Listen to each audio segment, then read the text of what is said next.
No, order, sit and leave. This is the best political satire broadcast in the universe. Order!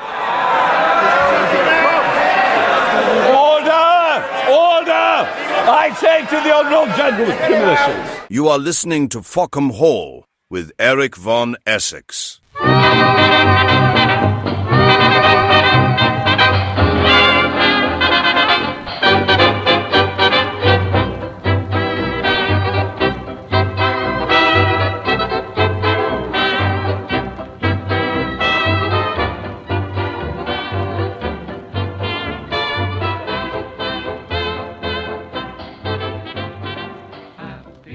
Good evening and welcome to another exciting show. And tonight our guest is Survival Steve and Anorak. Good evening, gentlemen. Good evening. And welcome to the show. And tonight we've got a packed show, but I must get something off my chest first because I've finally done it. Yes, I've achieved it. I've sent an email to Andrew Bridgen asking if he wants to come on the show, and I'm just waiting for a reply now. So we'll wait and see. And I'm sure Steve will give him. Yeah, sorry. If he replies and says yes, I'll come on there, will you believe him? Well, we'll see. I hope he does. And I'm sure. I think. I hope it'll open his eyes.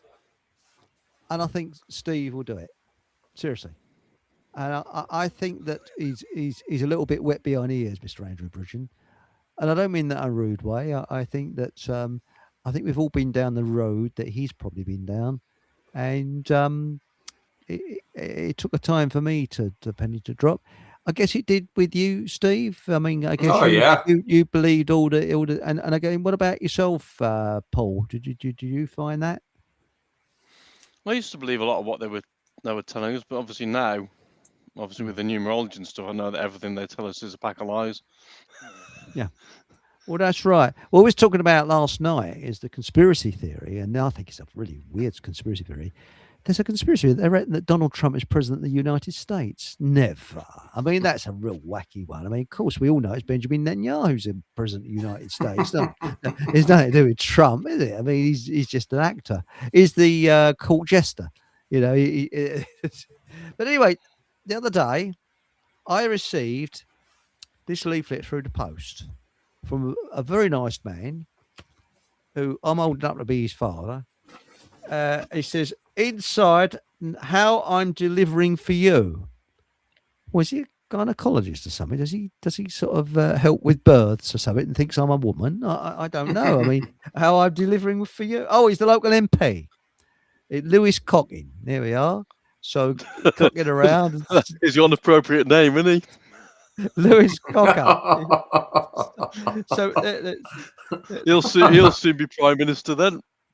Oh yes, Lewis Cocking. No, get on. Poor somebody who's at school. Can you imagine that?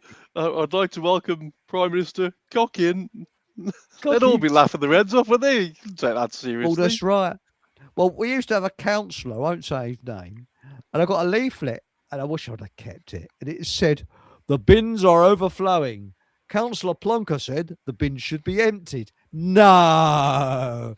The roads need cleaning. Councillor Plonker said they should be cleaned. You know, this bloke was just stating common sense. But the thing is, does this bloke think I can't run my own life? I mean, is this an insult to me, thinking that I can't run my own life? And in it, he says here, what is it now? Oh yes, this is a funny one. He says, "There's a picture of him in his battle fatigues. What do you think there, Steve? There's a real soldier there, isn't it?" Oh, I can't quite see it, but yeah, massive shout out. What's he called? David Cocking. Yeah, he's obviously Lewis Cocking. Lewis Cocking. Lewis Cocking. Yeah. Good luck with your political career. That's what I'd say to him. A word beginning with W and ending with R instantly comes to mind with that photo. I just think the fellas that you were with would probably say the same. A Yeah. complete one. And he says, here it is, in a world that is becoming more dangerous, is it? Is it? I don't think so. And unpredictable, we need a strong national defence. Really? And he says, I've constantly called for higher spending on our armed forces to ensure they can meet threats we face. I've spoken out against the government's plans to give away the Chagos Islands and demand the Prime Minister cut welfare spending to fund our defence. Well, as the defence minister, Yes. I've actually changed my title. I don't know if you've noticed that. I'm calling myself the PSYOP minister. Oh, PSYOP minister. Yeah. Brilliant. I like that one. And of course, Nathan is our propaganda minister. How can we isn't he? believe if it's true? Well, that's right, yes. Because it's in colour. I like this one. He says, defending our way- green belt and standing up for neighbourhoods. They built a bleeding, what's name centre near where I live? What do they call it? Data centre. Oh, you That's lucky it, thing. bro. Yeah. Just imagine how quick your Wi-Fi signal will be. Oh, Christ. Hey, I'll tell you what, though, Chris. what is the- You know, Yeah. his psychic needs to be Ed Balls. That needs to be his deputy. Oh my God, Father! I mean, when you I'd like look to at welcome this, Cock and Balls. there's cocking balls here. But I mean, this is an insult to the average person's intelligence. What he's got here. You haven't just bullshit. noticed that, have you? Oh, Bennett. I mean, that's why they've collectively been destroying the average person's intelligence for, well, probably since 1707, I think. You're right. That's the true nature of government, to render people into useless imbeciles, so even bigger useless imbeciles with psychopathic tendencies and traits of corruption can jump in and steer the ship straight for the rocks.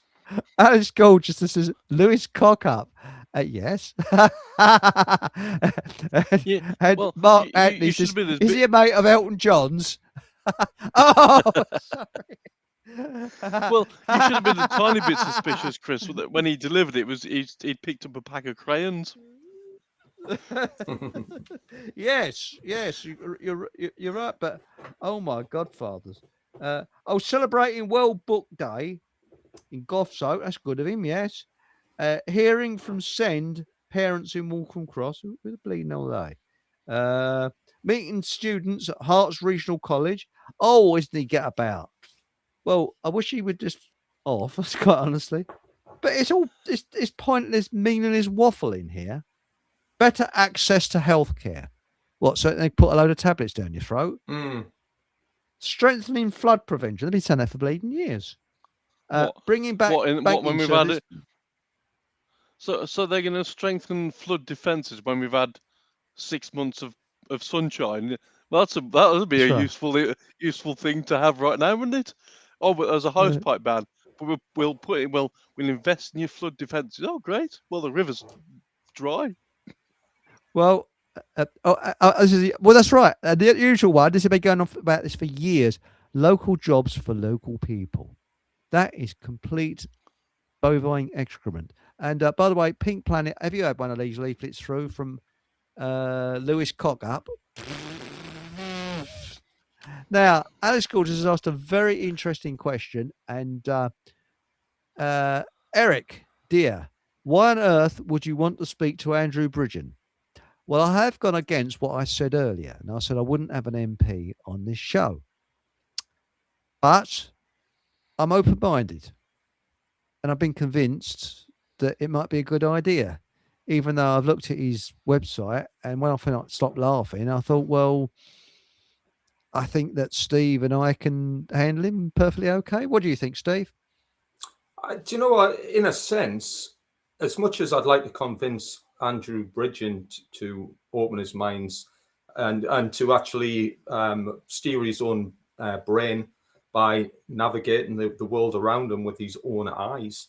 But I don't know if that's entirely achievable, because his belief in government will be that well established that would probably be, he'll be invincible, I would have thought, in an hour-long debate. But failing that, I could perhaps use him as a vehicle to get through to the hearts and minds of other people. Let's just say if it's members of the Truth and Freedom community who tune into that particular episode, who are still kind of firmly planted upon the illusion of government authority, then maybe I can appeal to their higher mind by showing them that government authority is actually an illusion based upon violence, theft, and coercion. And that's not a healthy environment for anyone, especially members of the truth community, to be part of. I agree with you. The thing is, Steve, that night I've got to be a bit of a wet fart, because I've got to show sort of, I've just got to show fairness. So I've got to be neutral that night, which is going to be bloody difficult. But I'll just bite my lip because it's going to be you and Nathan. But I don't want to make it appear that we're ganging up on him. So it'd be you and Nathan tearing at his his coattails, and then Paul. I think you quite like him, don't you? I think you'll be all right. I'll say it was at the one of the Truth of Things I went to back in 2024 in Derby, and I said to you on one of the times after we've gone off air that I think when you're in front of a TV screen or a TV camera, they can probably take many different takes in order to get the image correct.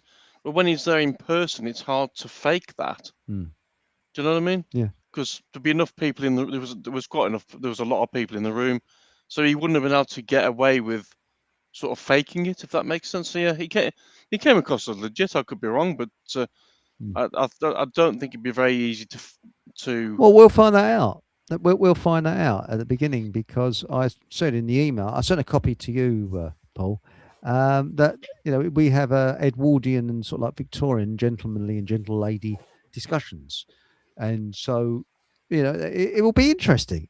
And again, I went back on what I said. I said I'd never have an MP on this show. Well, I've gone back on it because the show is the audience, and the majority of the audience want him on. So there he is. So for that one night, then, Chris, will you be Fiona Bruce then? Will this be like question time? Yeah, that's what. I have a couple of jaffers down my jumper, Yeah. I guess we'll get a fairly good feeling from the offset if you ask him a question, he answers something else. Well, precisely. See if he gives a politician's answer or an actual answer. Well, I'm gonna quiz him on is Switzerland, because Switzerland is held up as a great democracy and all fantastic. It ain't. My line of questioning will be probably fairly straightforward. I hasten to add, because I'm not going to basically endorse principles, i.e., his sense of authority, his belief in the power of authority. That's what we can understand by the term principal, as in the school principal. I will gear my questions towards principles, and principles are based in truth, and you can't give a political answer to and use logic and reasoning when you're applying principles, the powers of principles. That's all I'm going to be asking. For example, government is a logical fallacy. If anyone looks into what government is, well, it's the claim of authority, the authority over other individuals. Where do they get that right from? Where does the claim of authority come from? Well, it's not established in nature, so therefore it's not established as a principle. It can only ever be established by mind control and the threat of violence, which is known as duress. So duress is a form of mind control. Mind control is obviously controlling a person's ability to think critically. So therefore, government, the claim of authority by government, is founded upon immorality. Government, and it makes no difference who steers the ship in the leadership position, how many meaning members of parliament that are acting on that governmental committee, the concept is logically flawed from start to finish. It's always founded in violence. It also needs the threat of violence in order to sustain it. So therefore, if we sustain government and we have that belief in the concept of government, we also advocate for violence. We also advocate for slavery, for theft, for coercion, for deceit, for manipulation. Therefore, what does you think is going to establish itself in the population over time? Well, immorality is going to be well and truly firmly established by that population, and therefore that no good can come out of a society that embraces immorality. And it's the same goes for Andrew Bridgen. Well, the thing is, Steve, is that night, I mean, someone else might want to be the moderator, because I'm not sure I can be a wet fart in that situation, and neutral. I'll try and be neutral, but the thing is that I think it'd just be like a discussion between people in the pub. I think that's what it will be. Yeah. And an interesting one. And I hope he learns. I hope the show that I want is he learns something and he changes his website and he wakes up a little bit. That's what I hope. I think the thing is, I suppose what we don't want to do is he comes on and we just go guns blazing and we won't do that. He's coming on to give his opinion. I suppose we are all entitled to that, whether we agree or not. And but remember, Steve is trained. He was trained in the army how to get information over, and I think we won't be guns. You're not going to be waterboarded, are you? No, we won't waterboard it. No, but no, I think it's just going to be a nice chat for 48 hours before he comes on. But I'm going to approach it and say what I think of Switzerland. Switzerland's a beautiful country, but it's an arsehole of way to run a country, to be straight with you, because it's run for big corporations. It's not run for the average Swiss person. And they say, "Oh, it's very democratic." It's bullshit. But hey, maybe you could. Maybe when he comes on, what we can do is not actually say anything to him and just play him "Happy Days Are Here Again" for 3 hours. Oh yeah, he'll give you all the answers you want. Right. By the time he gets to the last version of that, he'll be, "I'll give you all the answers you want. Here, take them. Here's the code to nukes." Who's on tonight? It's George Carlin. We dug him up, but he's let himself go a bit recently, so he couldn't make it on the show. So instead, we've got Steve and we've got Paul. And Exo said, "I thought George Carlin was on for a minute when I signed in, but I thought he'd moved to another comical realms." Yes, he certainly has. Yes, and we couldn't warm him up. Now, Pink Planet says, "I am emailed, I guess that's your local MP, about the Beagle testing. He emailed me back once saying Labour dealing with it and its essential tests. I emailed him back and said, no, they're making Beagles in hell pledge polish. And he not replied." That doesn't surprise me. It doesn't surprise me at all. But could you... How do they make Beagles inhale pledge? I don't know. Or is that their pledge? I know they trust that they test cosmetics out on monkeys and all kinds of things like that. I'm totally against animal testing. Totally, 100% against it. They don't need to test them on us as well. Well, if you buy the mainstream, I think they should. I think they should test them on MPs because you won't get so emotionally attached to an MP as you would say a rat, because they'd be quite friendly rats, things like that. So would you why notice not? any difference though? Someone like Matt Hancock, would you notice any difference? No, you probably wouldn't. No, but they're not quite human, so they'll get the rest. Oh, he's been having some beans. Yes, but could anybody? Seriously though, there's pictures of this geezer. Here he is. I'll try and hold it more to the camera, showing you in all locations doing, these things as if he is some senior person who's going to do something for the local community and that. And why do they have a surgery? They're not bleeding surgeons. Surgery, and it's all to do with counselling and all that. there's something in these words that I don't quite like. Well, about this surge, political thing. as in Yeah. power, as in energy, which is what they used to use years ago to heal us. Which is why you go to a doctor's surgery. Well, it's a good point. Now, thing is, I don't know this geezer from Adam, but he has put himself in a position to tell me how I can live my life. I mean, there is a picture of him talking to a to a youth. Well, does he know that youth? Does he help? I mean, who do you think he is? There he is standing up in the House of Commons. I would feel embarrassed if would any normal person, I think, would feel embarrassed having their pictures spread all over like that, as if they're something marvelous. Well, the one with the youth, what you don't realise is the youth's actually holding a knife to him. He's saying, "Give me your wallet." Oh, this is a good one.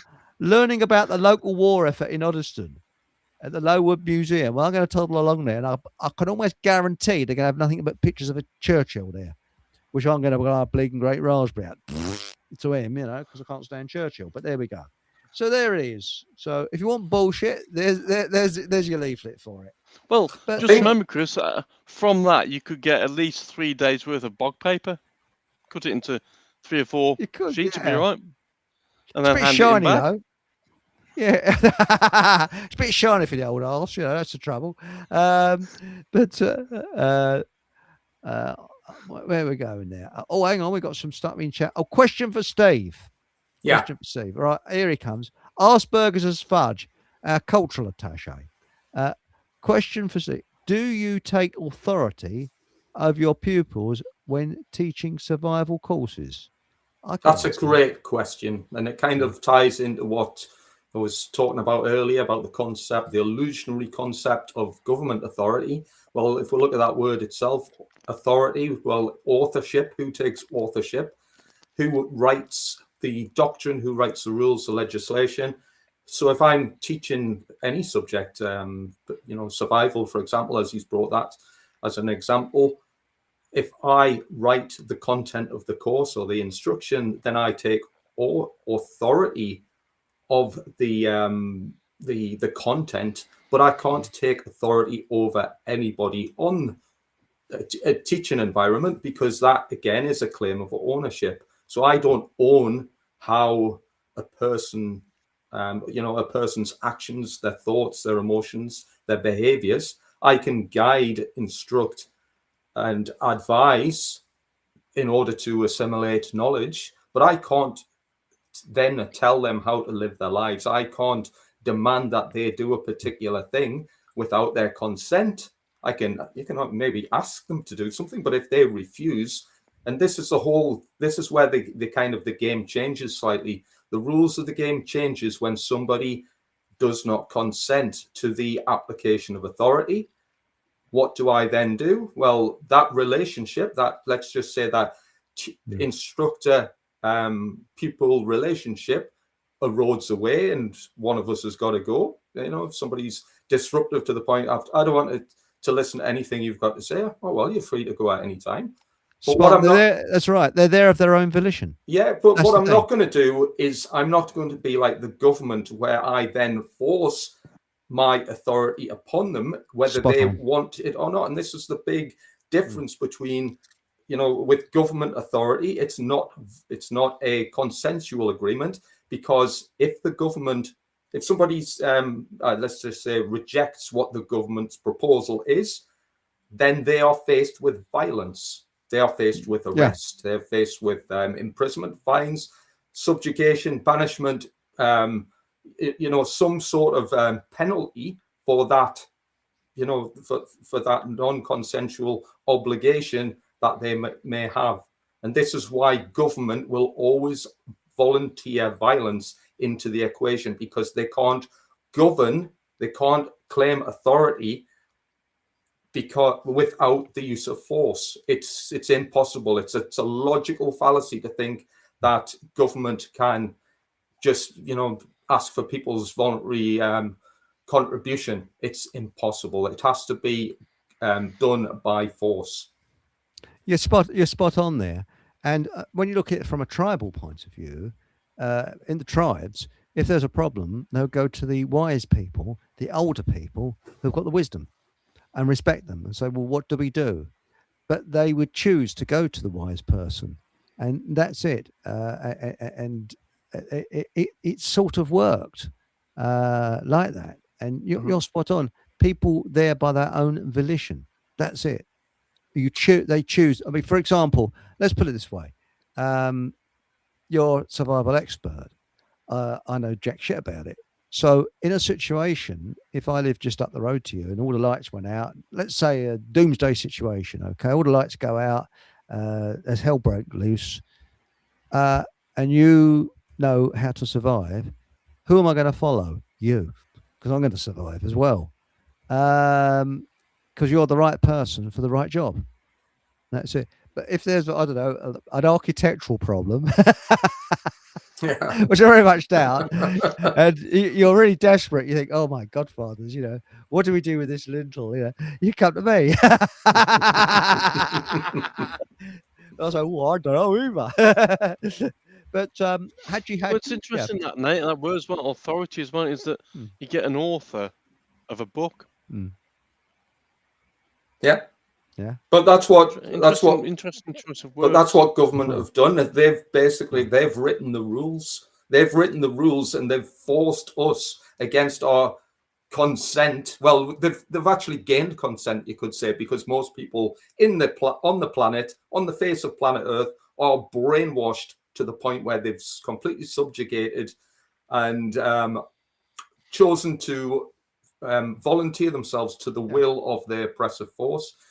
This is why the word government means mind control, because they've controlled the minds of people to the point of compliance. It's just like, in a sense, it's almost like Stockholm syndrome, where the people who are kidnapped or imprisoned against their will eventually grow a bond with their captors because they're then comfortable with that situation. And in fact, if somebody, and I've put this on my Telegram group today, if somebody opened the door to them to offer them freedom, they would reject it. They would almost reject it violently in order to maintain their captivity, because they become comfortable or mind controlled to that environment. This is why working upon our inner psyche is the most important thing. And I use this phrase in the Occult Academy, a battle winning mindset. We have to become capable of self-ownership. If we're not capable of self-ownership, we become the assumed property of somebody else. And it just so happens the property or the people who then own us, bearing in mind all humans are created equal, that means no human being is rightfully fit to rule anybody else. But apart from that, we become the property of some of the most evil, violent, psychopathic, weird, abusers on the face of the planet. And these are politicians and government, representatives. Well, that's right. And I think that's right. I'm just playing around here with the, what do you call it, captions and things. But if you go onto Telegram, Steve's got a fantastic Telegram channel called Occult Academy, and when he says the word occult, he's not talking about woo-woo stuff. It's none of that woo-woo stuff on there at all. It's very, very interesting. But you're right. I mean, what George Carlin said: if you vote, you cannot complain. You wanted a master, and you got one. Yeah. And what happened in America after the American Civil War, when they released the slaves? Many of the slaves, especially the older ones, didn't want to be released. They were quite happy being slaves because they got their food found for them, housing found for them, their master looked after them, and the master made all the decisions for them. And they were absolutely lost when they were, inverted commas, let free from slavery. And there's loads of examples where the slaves were happy being slaves because they've been brainwashed into it. And this is the situation we've got today. We're financial slaves. People can't get over, why do we need taxation? To pay a usury scam. It's a scam. Yes, they're criminals that's ruling us.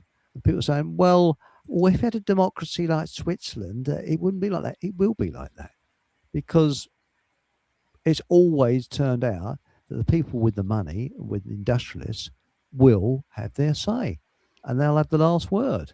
Now, Mark Antony has. Oh, by the way, very quickly, now Haji says they used to press gang us for a shilling. Yes, right, the King's shilling.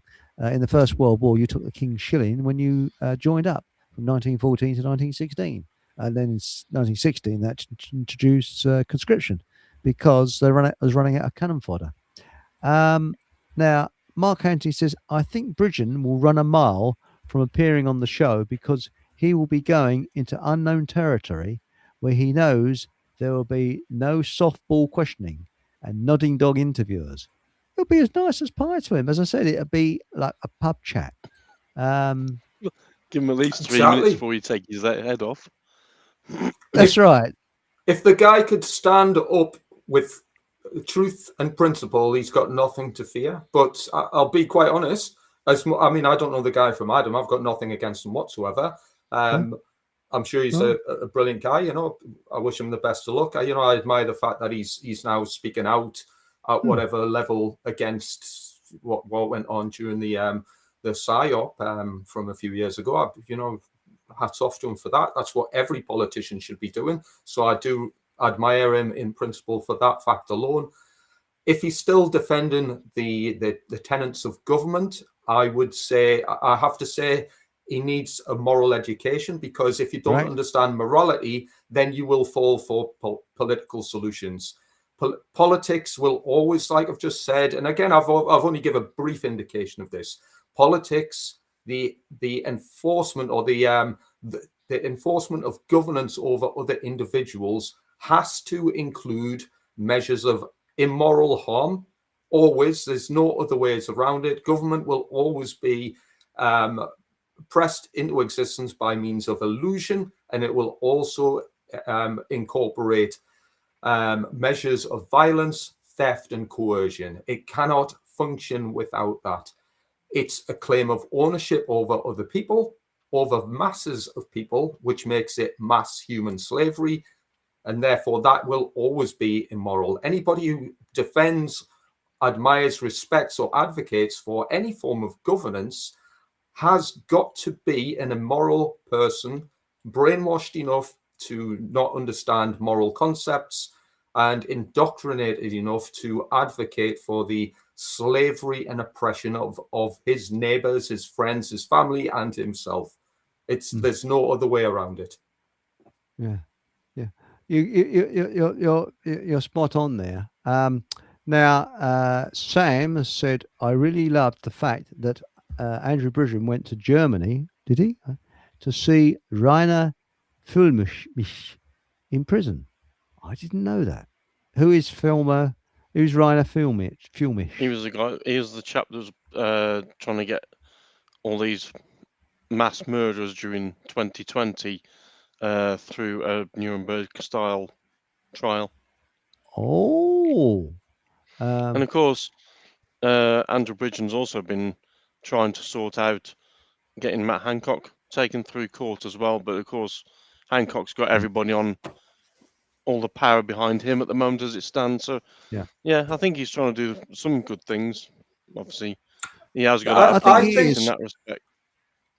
I mean, I do admire that like I say, in principle. However, Matt Hancock he didn't orchestrate the whole show. He was in with the entire system. The entire system of governance allowed the biggest psychological warfare operation known to mankind ever. The health emergency, the biggest PSYOP that was ever created. It was only capable, and that level of orchestration will only ever be capable by having a system called government. Government policy, if you like, created they were the authorship of all the bogus laws that accompanied all the bogus policies and all the bogus detriments to everybody's liberty on the face of the planet. Without government, there would be no such thing as a lockdown. Without government, there would be no such thing as a mandatory, any form of mandate to enable that whole psyop. That's spot on. Government is a war-making mechanism. You're right. And by the way, sorry. But then Hancock was apparently linked to the issuing of midazolam to obviously plenty of care homes and killing elderly people off in their homes where not alone, basically sending them home from hospitals to be murdered effectively. Yeah, under this Liverpool I don't dispute that. Things, and I'm not saying he wasn't certainly on his own in that. All of that, obviously, everyone within government was responsible for that. But I guess, like in most cases, he was one of the front men, and he obviously made a lot of money out of all the PPE that was never ever needed and all the rest of it. So he knew what he was doing. I suppose the question on that is, I wonder how far back it was planned for these three stooges to be in situ, because the coronavirus thing was in situ on the first Captain America, and I don't know what year did that come out, 2005, 2006. So it was quite obviously it's been well planned in advance. If you go back to the 60s and the early 70s and read the Club of Rome documents, it'll tell you quite blatantly what the long-term objectives were and have been successfully implemented. And like I said, this whole operation can only be orchestrated, conducted, and committed by an organization as big as government. You couldn't get one single element of any criminal gang whatsoever to mastermind and implement a crime of that magnitude. It's basically impossible. So, for example, Matt Hancock might have been and probably was fully aware of everything that he's done and responsible ultimately. Probably, I wouldn't say ultimately, because he's just a middle man in a much bigger strategic operation. But he's put pen to paper to implement, let's just say, midazolam. But does that mean he's the only guilty party? No, because there's probably thousands of doctors and nurses and bureaucrats who have just followed the letter of the law, followed the policy, done what government has demanded of them, failed to act on their own volition and exercise their own judgment and their own conscience based in morality, and effectively pulled the trigger on hundreds, if not thousands of people through basically following and obeying their commands. And this statement is well known. Every evil in history has been the result of people following orders, and government force people to follow orders. And when government are part of the question, people are unable to follow their own conscience. And if you can't follow your own conscience, you're incapable of making correct moral choices. And also, Asperger's Asperger says, "Great answer. Thanks, Steve. Makes perfect sense." Thanks, Matt. So that really was a good answer. And apparently, Pink Planet was saying that they have their own GP surgery in Parliament. Yeah, they do. And they also have a subsidised bar as well. And I bet their GP surgery gives out to natural remedies as well, and not the shite that we are. Well, it wouldn't surprise me. Yeah. And that wouldn't surprise me. And it says, you wouldn't want to be with Lewis Cocking when the lights go out. No, I don't think I would. What a day, though. Now, Exo says, my cat is more equal than some humans, though. Well, that's a whole point, and that's a great point in terms of principles. So, for example, a question Andrew Bridgen would be based on principle. If you think government is morally legitimate, well, how come, if all men are created equal, and this is an aspect of natural law, i.e. the laws of creation, these aren't my opinions, this isn't something I've just read in a conspiracy book, this is an easily proven facet of nature. all men are created equal. And when I say equal, I had this debate today, that doesn't mean equal in terms of ability. That means equal in terms of rights. Where do rights come from? Well, rights don't come from the government. That's an illusion. This is the illusion we've all bought into because we're dumb. We've turned into, as I said on my group today again, we've turned into human sheep. We're humans in sheep clothing because we don't understand where rights come from. And if we don't understand that rights come from nature, we automatically default to, well, where's the next stage of authority? Well, that stage of authority is government because they've exercised authority over us. They've claimed authority and ownership over us as human beings in the cattle farm. So we default to their judgment, and that turns us into mind-controlled individuals who then fall in line with a condition known as moral relativism. Now, that is one of the biggest problems on the face of the planet. It's a belief system, which is basically the belief that moral judgments are the responsibility of whoever claims authority. And if authority claim that morality can be altered on a whim according to the decrees and legislation, then that is morally correct. And this is how wars are fought. And again, I'm a genocides as well. This is how the whole of, let's just say, for example, World War II, the horrors that happened in Nazi Germany, whether you believe that the figures that come out in the history books or not, regardless of the fact, millions of people were killed in conflict, in acts of genocide and other forms of heinous activities. Why? Because people were following orders. But they weren't following morally legitimate orders. They were just following whatever orders they were given. Well, why?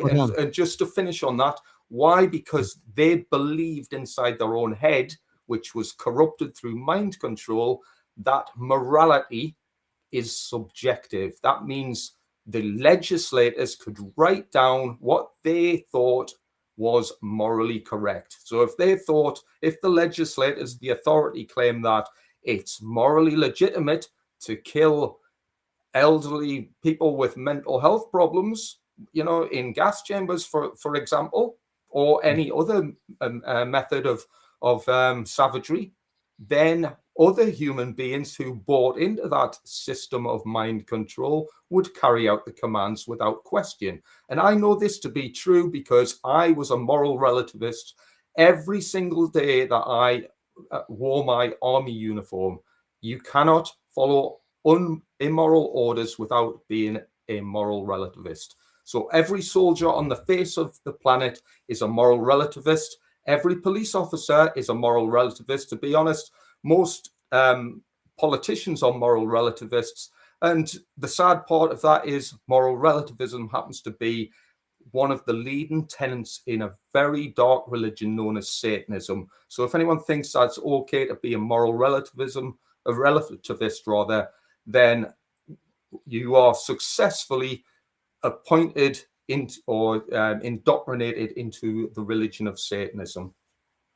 Spot on. I'm sorry, I didn't mean to interrupt earlier. No bother. Sorry about that. But this chap is really saying, summing it up, what you just said. Leave all the decision making and the morals to me. I will, being the leader. And Matilda Warrior says they chain a baby elephant up so when it's adult, it doesn't know it can break free. Yeah. It's a good point. It's the same with the humans. Yeah. That was a bit like when my mum was in the first camp she went into, or when she was in when she moved from hospital to Bradeney House, which I told you about. Mm-hmm. And she said to me, she was sat in this room and she said, I feel like I'm a prisoner. I said, well, the door's open. I said, you're more than welcome to walk out and have a walk up and down. Oh, I'm not doing that. I said, well, you're a prisoner with the door open, then, aren't you? You're in a prison cell with the door open. And it is interesting that even when that door is open, it's like, I suppose, a bit like you say, with sheep and stuff like that. How often do you see where you travel about and there'll be a field full of sheep and there'll be a gate open and none of the sheep Yeah. go through the open gate, do they? They all stay in the field as though then they can't go free. It's weird, isn't it? Do you know that same situation kind of exists? And I know it's slightly different for kids because they don't have the same reasoning capacity as an adult. But you could say this is where it stems from. A kid, for example, goes to school, gets indoctrinated with whatever propaganda the authorities command of them.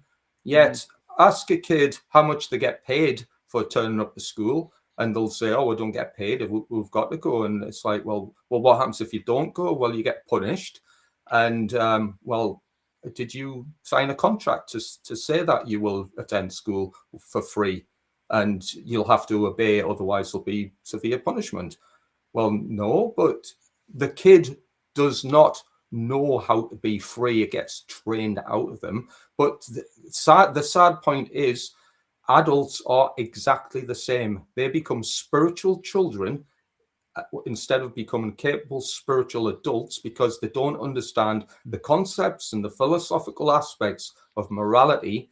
They don't understand the concepts and principles of self-ownership, non-aggression, and the self-defense principle, which are the two tenets of how the universe functions. And if you don't understand how reality works, well, don't expect to be able to navigate it. So this is where the adult population need to actually step up to the plate to become spiritual adults and not just spiritual children in a world led by psychopaths who've got no care and compunction to see us all wiped off the face of the earth. You're Well, right. that was something I was thinking about the other day because when I was at work on Friday, and it's interesting how I have to bite my tongue sometimes when I'm at work because there's a couple of people within our area. They were talking about the news, and one was saying about Princess Diana was one of them, and they said, "Oh, I remember the day she died," and I thought, if only you understood numerology like you and I do, you'd never fall for this. And I showed my manager. I said, "Look at this." I said, "She died 61 days after her birthday, which is murder ritual 61." I said, "What year was she born?" 61. And if people could just see that, and then the next thing was about Anne Winningham. Again, same thing. If people could see if everybody understood numerology, I know I've said this many times. If they understood numerology and gematria, they'd never fall for it, would they? They'd never ever fall for anything that they're told because they'd realise it's all done by numbers, basically. It's amazing. You're right. The Sam says, "Power corrupts. It transforms personality. The brain of the individual, being in a agentic state, also transforms the brain and personality."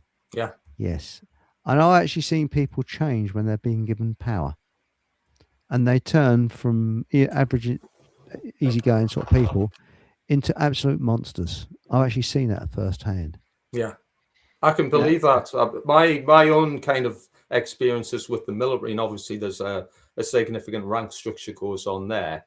And I mean, even if nobody's got experience of the military, they'll understand that when you reach the position of being a corporal, for example, which it's like a low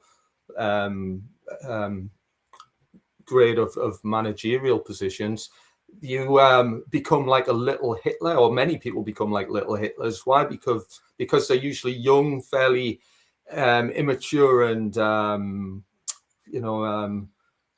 probably lacking worldly wisdom. Therefore, once they're given a little bit of power to an authority over other people, some people that power goes to their head and they become like miniature tyrants, little Hitlers. When I was at that position myself, I was often pulled up for saying, "Steve, you need to be a little bit more of a," and I'm just going to use the word little Hitler yourself. That's not quite the expression that was used, but I had to become more tyrannical towards people. But when I reached more senior positions, managerial positions, I didn't even have to, I just had to ask somebody politely to do something. And what kind of struck me as being or certainly noticed significantly was people used to just do.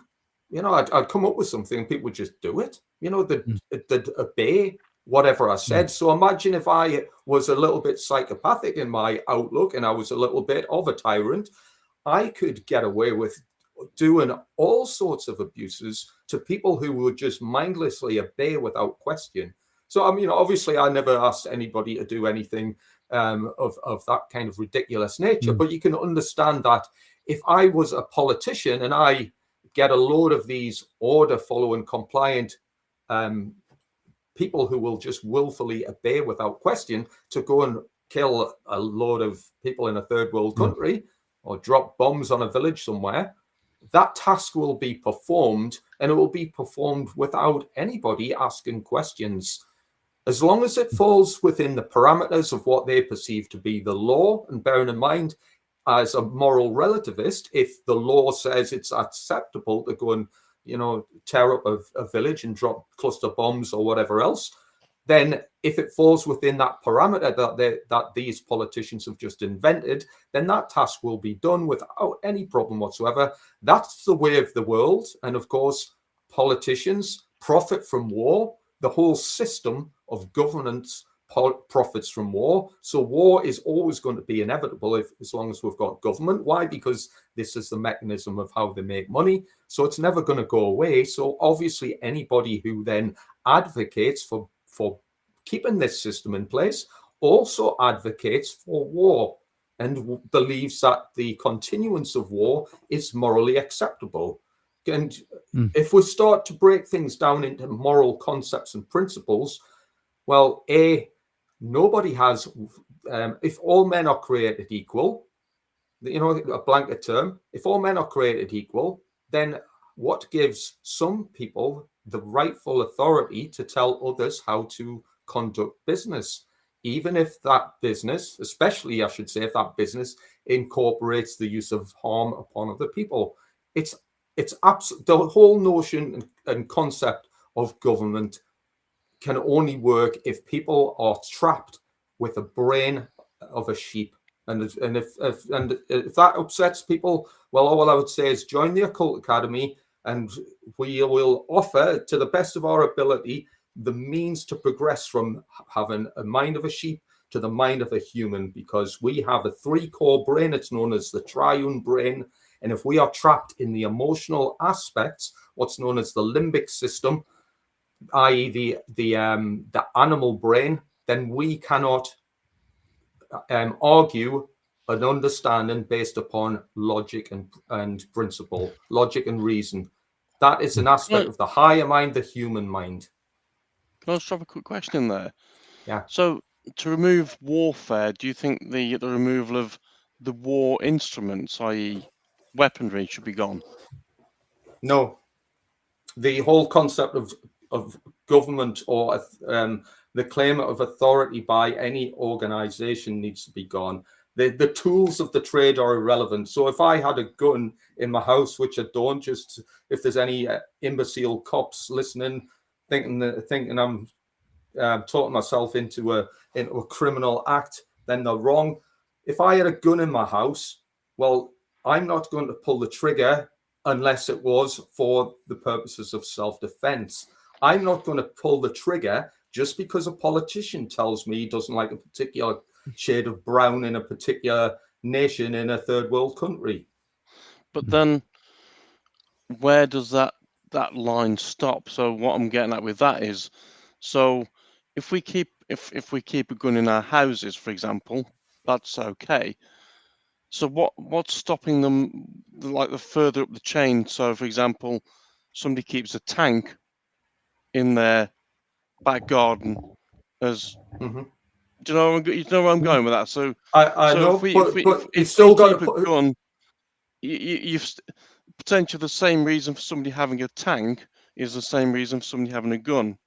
Same principle, basically. It's just that the tank's bigger and it does more damage. But it's basically the same thing, just one's bigger than the other. Yeah. Do you know the two countries that have the lowest crime rate?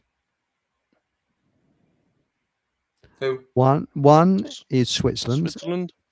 Yes, and everyone's armed. It's part of their training, because you got to do you've got to be in the army or forces until the age of 50, and for 2 weeks every year you have to have more training, and because it's a militia they've got, which is a citizens militia. And sorry, I said two countries, one country and one county, and the other one is Texas. It's one of the lowest crime rates. Why? Because gun laws in Texas are very loose, and everybody's walking around with a gun. So if a criminal, they have signs up outside houses, all callers are met with an armed response. So if any criminal thinks they're going to go and rob someone's house, they're going to have a two-ball shotgun shoved up their nose. They could get their brains blown out. But then it doesn't stop all the crime in America, does it? I mean, America must be one of the highest. And is it Where South America, they the got likes of Mexico and so on, where there's basically killings all the time? They've got guns, and it doesn't stop it there. no, I'm talking about Texas. Texas has very loose gun laws. I know that, yeah. And, But what I'm and saying they've is, got one of as the a lowest crime country, rates. well, what I'm saying is that as a country, America has got gun laws, and it's probably got one of the highest crime rates. So As a country, yes, but also the other countries, Israel has a low crime rate, and the population there, they're armed.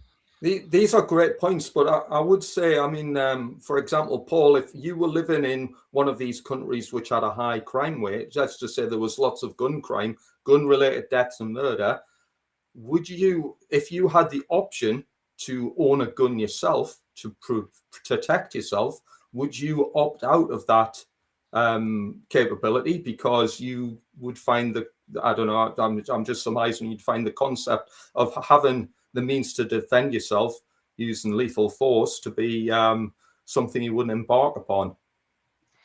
If it was necessary, then yes. But ultimately, I suspect that crime ultimately comes back down to the system that we're in.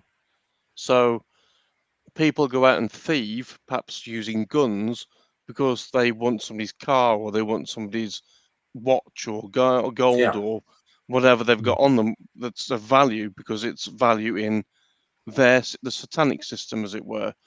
Without that satanic system, there would be if we were all equal, as you were saying, then there would be no crime. So you wouldn't need the guns, because no one individual would be trying to rob you of something if we were all equal and everything had zero value. I mean, that's a good love. And but that's a good point in community. itself. But I think it's important to realize that just because all people are created equal, let's just say everybody came to establish that within their internal dialogue in their own mind. So they've accepted that all people are created equal. Well, that wouldn't stop at all anybody from harboring some sort of criminal intent. Even if it was accidental, it's unlikely to be accidental. But let's just say, just because people understand that concept will not stop crime. The fact that if you got rid of government, for example, there would still be crime. If you had the most brutal government on the face of the planet with the biggest surveillance network in the face of the planet, such as America, crime still continues. Why? Well, it's not going to go away just because we get rid of, let's just say, we get rid of the tools that help to perpetuate crime. So, for example, guns can be used to assist people with criminal activity. But if you get rid of guns, well, what are they going to use if they still harbor that intent? They're just going to use the next best thing, which might be a sword, it might be an axe, it might be a blunt instrument, but the crime will still continue. They will not stop crime by getting rid of guns. This is a logical fallacy. I mean, the Second Amendment in America is not necessarily about giving people the right to bear arms. It's the right to bear arms to reject the oppression of a tyrannical government, which is why I don't understand why America hasn't turned into a place of, it hasn't gone through the Second American Revolution. I really don't understand that. Why? I agree, yeah. Because the whole system of America, along with every other nation on the planet, aided and abetted the biggest psyop in the world, which was COVID-19, the biggest pantomime of fakery in order to cause mass death and eugenics. ever conceived, yet was there ever a shot fired in anger?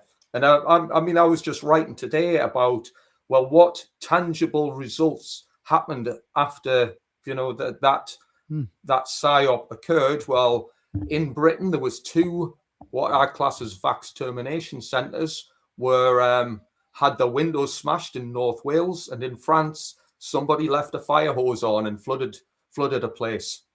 I'm sure there was more examples, but let's face it, we've just undergone an operation which is deadlier than what happened in World War II, for example.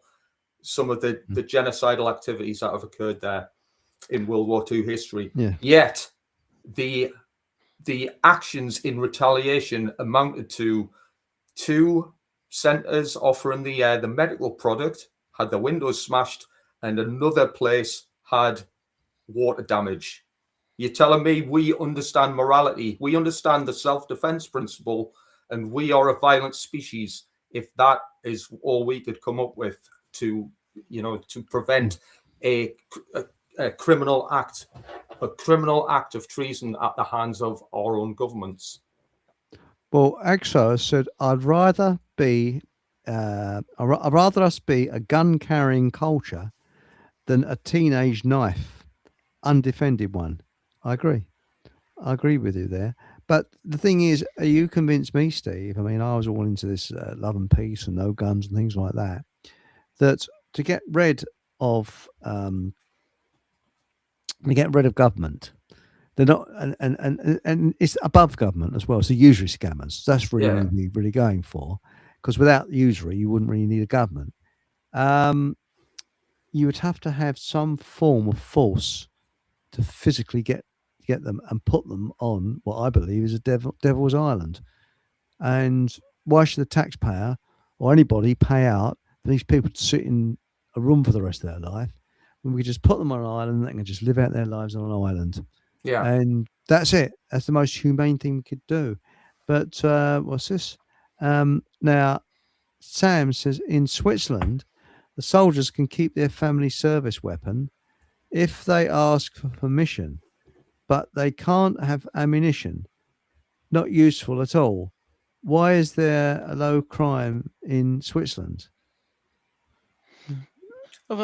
Just a thought on that.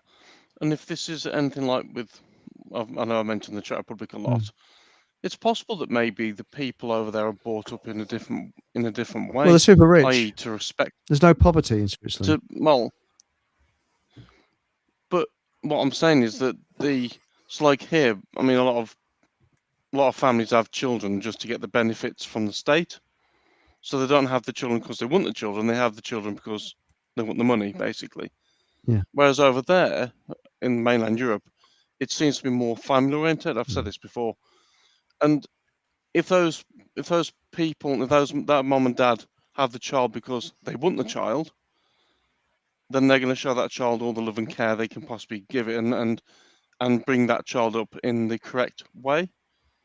Whereas over here, it doesn't seem to be the case. It seems to be that they're like where I live, the estate I live on, and they're popping them out left, right, and centre. They pop them out like pills here, but it's not because they want them, because they kick them out and they go roaming the streets and causing a nuisance everywhere.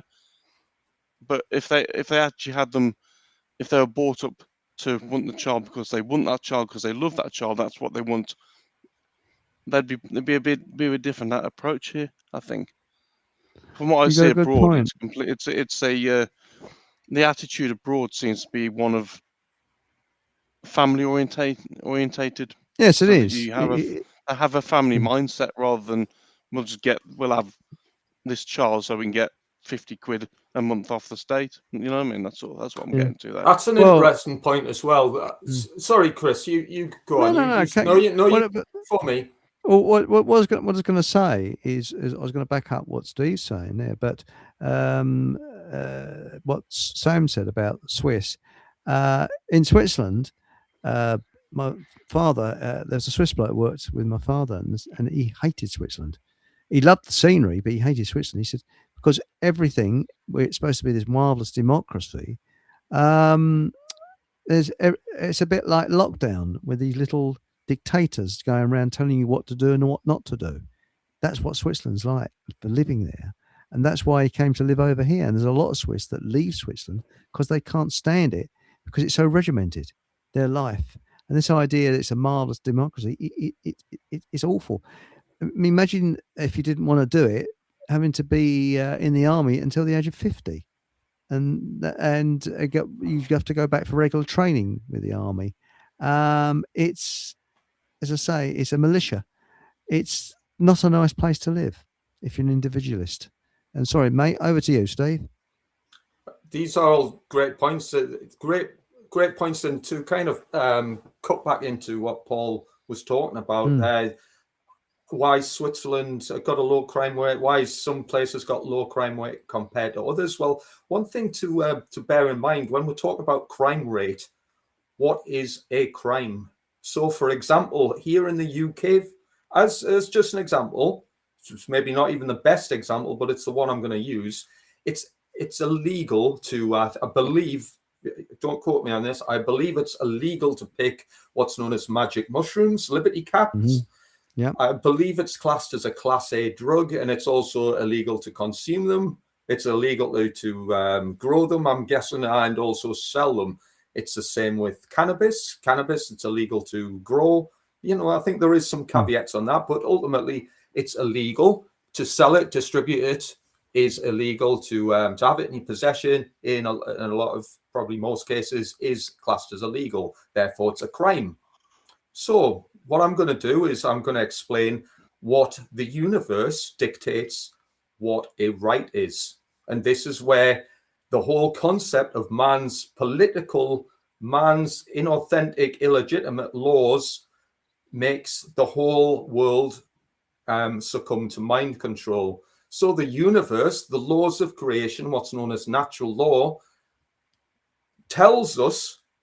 demonstrates to us through principle, using logic and reason, that a right is any action that does not cause deliberate harm to another sentient being. That means if there's no wrongdoing, there's no harm conducted to any other being, then there's no wrongdoing in that equation. So, for example, going back to cannabis, if I was to smoke a joint, if I was to grow it in my back garden, and then I was going to sell it to my neighbors, and nobody was harmed deliberately through any of that transaction, then that is my right, blessed to me, given to me by nature.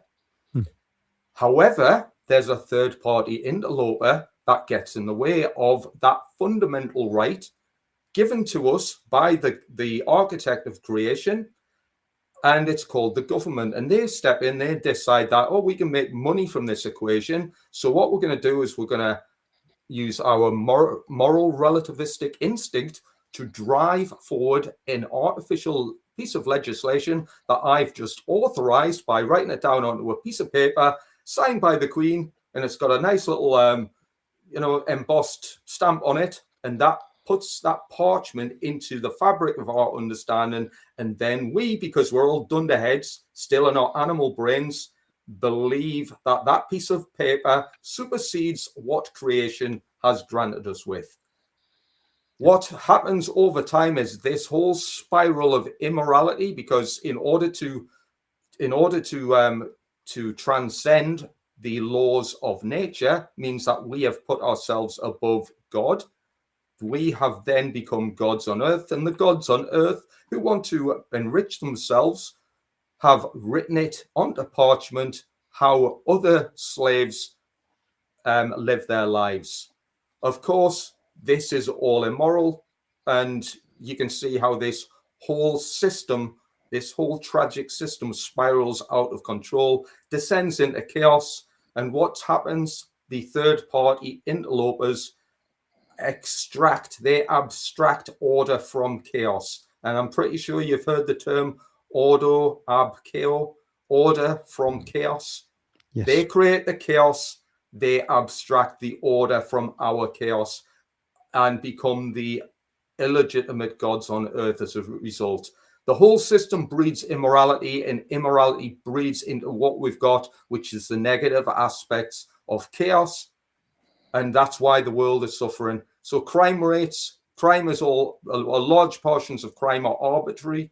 They're, 80, I'm sure there's a figure in the UK, approximately 80% of crimes in the UK are just, victimless avenues of bullshit. Somebody wasn't wearing a seatbelt, somebody didn't have the right ticket to say that you could drive this particular vehicle. It's all bullshit. It's all slavery. It's all servitude. Sorry, I know I've gone on a fair bit there. No, don't worry. But I'd like to read out the second paragraph of what this bozo, and I keep on about him, has written. And this sums up their way of thinking. Bleeding guts. I never met him. I take You've promoted him. You do free advertising here. Listen to this second paragraph. I take my duty as your MP seriously, day in and day out, from working hard to improve new laws. Now, why do you need new laws? So that is saying that they're dictatorship. Yeah. And scrutinizing the government's choices to making sure I listen to your views. So he's telling the slaves that they're having more whip rounds, more laws, but he's listening to what the slaves have got to say. Doesn't really make sense, does it? He's just admitted on paper that he is a full supporter and advocate for moral relativism. We will write more laws. Well, the laws of creation have already been written by the creator of the universe. All we have to do is align our behaviors to the standards of what's known as objective morality, i.e. the truth of what rights are and what rights aren't. So I've just said what a right isn't. So to kind of describe, we've talked about what a right is, i.e. any action that does not cause any deliberate harm to another living being. The opposite of that, a wrong. What is a wrongdoing? Well, if it's not a right, then it's a wrong. Why is it a wrong? Because it initiates harm upon another sentient being. If it causes harm to another being, then it's wrong. We don't need any decree, any legislation, anything written by anyone who claims to have moral authority over anybody else to tell us the difference between right and wrong. We just need to absorb it into our inner being by assimilating the knowledge, the philosophical knowledge of morality, objective morality, what's the difference between right and wrong, and then follow it by aligning our actions and behaviors to it. There does not need to be any parliamentary debate over that. I could teach that to a 3-year-old and they will grasp the concept that afternoon. All they have to do is apply it. And that's what spiritual adults who have all been brainwashed to think it in terms of sheep in the UK and beyond, that's all that needs to happen. And this whole absolute debacle called the government, this whole belief system, this religious death cult will go away when people come to this little module of thought that's eaten away inside their own heads. Yeah. Well, this is the thing. I mean, there's a book called Savage People, and it's an anthropologist who lived amongst a tribe in the Amazon. And he said that they obviously didn't know about our religions and things like that, but they did have a moral code. Their children were brought up with respect, to respect people. And he never once saw these people who didn't wear any clothing, couples having sex at all. And he never saw them go to the lavatory. They had a moral code that was just, where did it come from? It was a genuine moral code. Yeah. And what was it? So if the wigwam's rocking, don't come knocking. Well, it's a bit like, was it Carry On Cowboy, where is this flush sound and go, oh, that's better. He comes out of the wigwam. But seriously, can I ask? Did this? Let's just say this tribe on an island. Did they have a group of other tribesmen who would tell them that they weren't allowed to carry spears about? No, they didn't. Actually, they weren't on an island. They're in the Amazon. Oh, right. They're called the Yamamoto tribe. Right. and they were quite aggressive. Very few men lived beyond the age of 40, and they were bloody aggressive. But even so, they had a moral code. So I wonder where they went to Another the loo strange then. Did they thing. have like a TP or something, or a PT, mate? I don't know, TP. I I don't don't know. know, but he said that he never saw them once having sex, never once saw them going to the lavatory. So there's two Did he come things. away quite disappointed? Yeah. Oh. God, see, I've spent three years with these lot, and I haven't seen them do anything. Oh, but Anthony has said, what is it? It just shows you in a sense. I mean, if this, let's say we would normally, let's just say we'd equate this tribal group with having a bit of an animalistic brain. And I said earlier, Yeah. we as human beings, we've got a third tier to the structure of our brain. It's known as the triune brain. It starts off with the R complex, the reptilian brain, where that's based upon survival, and it's based upon what's known as the 4 Fs. In fact, fear, flight, fight, fear, and fornication. That's the reptilian brain. The midbrain, the limbic system, or the animal brain, that centers upon emotions. And if we respond and think with emotions because we've just watched some something on the news which has triggered us.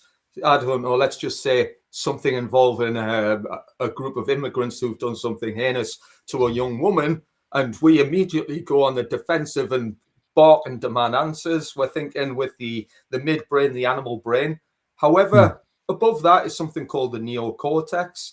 The neocortex is the thing that governments deliberately and purposefully keep hidden, keep occulted. That's what the word occult means, to hide, to hide that ability to register our understanding, where we can vocalize, express, and behave through our neocortex. When you've got a group of people who think with their neocortex, the higher mind, the human mind, then you've got a group of people who do not need external governance, because they've reached a state of internal monarchy. They've become kings and possessors, the rightful occupiers of inside their own heads, and they don't need the third party or interlopers to dictate how they live their lives. I will never go back to a system of government. Why? I hate to say it, my brain is not devolved into the concepts required to factor them into their lives. If people are struggling with that, they need to work on their own self-improvement, as I did. And I was one of the most depraved human beings on the face of the earth, because I was soul dead. I was a soldier, a murderer for money, who would just willingly oblige everything my government puppet masters told me to do, which I completely reject now. I'll never go back to that, because I'm sorry, for whatever reason, the brainwashing wore off. I can't go back to that. So therefore, now my stance is the whole government needs to be abolished, because it's immoral. It'll never be morally legitimate. It's based on illusion. I would get rid of the entire military and the entire police. Now, most people probably think I'm barking mad. All I would say is, I would say, read this book that Nathan Lucius and myself and you've written into, Chris, called Fake Awake. It's about natural law. So some of the things I've talked about today are kind of gathered in more detail. I'd also mention that book, which is called The Most Dangerous Superstition, written by Larkin Rose. Now, the most dangerous superstition, obviously, the government is the most dangerous superstition. Brilliant. That's right. That's one. And you're right. They are the most dangerous superstition. And the fact is, though, how have they kept going for so long? Seriously, by doing exactly the same thing over and over again, there's still people don't see through it. And I actually do believe that people, when we're young, our parents make all the decisions for us. You know, we get up in the morning, there's a breakfast on the table. And when we're toddlers, you know, we crap ourselves and mummy changes your nappy and all that. You don't have to worry about that. And then as you progress on, you sort of reach your teenager years and you get a bit stroppy because you're a teenager, but your parents are still there. And I actually think there's some people that never lose that parental yearning for someone to make decisions for them. I was always brought up to stand on my own 2 feet and don't rely upon others, and to be fiercely independent, sort of thing. And I think you probably were, Stephen, Paul. It's one of these things. Whereas I've found there's a lot of people that want someone to make decisions for them because they can't decide for themselves. Yeah, and that's the big problem. And Mark Anthony said, sounds like the typical cock and ball story from Lewis Cocking. How many times have we heard the same crap trotted out by these clowns? Yeah, local jobs for local people. How many times have I heard that bullshit? Yeah, See, it with is. that in It's mind, it's comedy, isn't it? Yeah. Sorry, mate. With that in mind, I'm certainly not looking for somebody to hold my hand and stuff like that. Sometimes I find it difficult to make decisions. If that's the right answer. That can be. I don't know if it's just down to who I am, but I mean, like if we were going somewhere, like when I was with my ex-partner, neither of us would really be able to make a proper decision. But I mean, there are times when I can and I do, and I've organised things with friends, and we've gone places like trains and whatever, and I've done. Well, we're going there then. But other times, yeah, it's strange how sometimes you want somebody else to make the decision. Sometimes, once in a while, I've done this all the last few weeks. Your turn. Yeah. Pick where we go and that sort of thing. Yeah. Well, if you can imagine, it's easier for us to trade our responsibility to a group who's quite comfortable at taking responsibility for us. As I say, we then become spiritual children. But this takes time, obviously. It took me a long time to stop being a spiritual child, even though I was, approaching my 50s, and step into becoming a spiritual adult by taking responsibility for myself, my own behaviors, my own actions, my own omissions, instead of allowing the government to do that. Because when we allow the government to take responsibility for our judgments, for our own minds, our thoughts, our beliefs, our emotions, and our actions, then what we do is we then lose that ability. Just like anybody, somebody mentioned before, was it an elephant chained to a fence or something? Yeah, baby elephant. Yeah, they keep it chained up so it doesn't realise that it can live without the chain. Yeah, and that's what we do when we submit our will to the government. They take possession of it, and then we become incapable of applying it as and when necessary. So effectively, we enslave ourselves through our own core beliefs and our own fragile mindset, which is why we need to, I say a battle-winning mindset, but you can say anything you want. In other words, what we need to do is apply self-directed behaviors through becoming capable of self-ownership and applying the non-aggression principle and the self-defense principle as and when appropriate.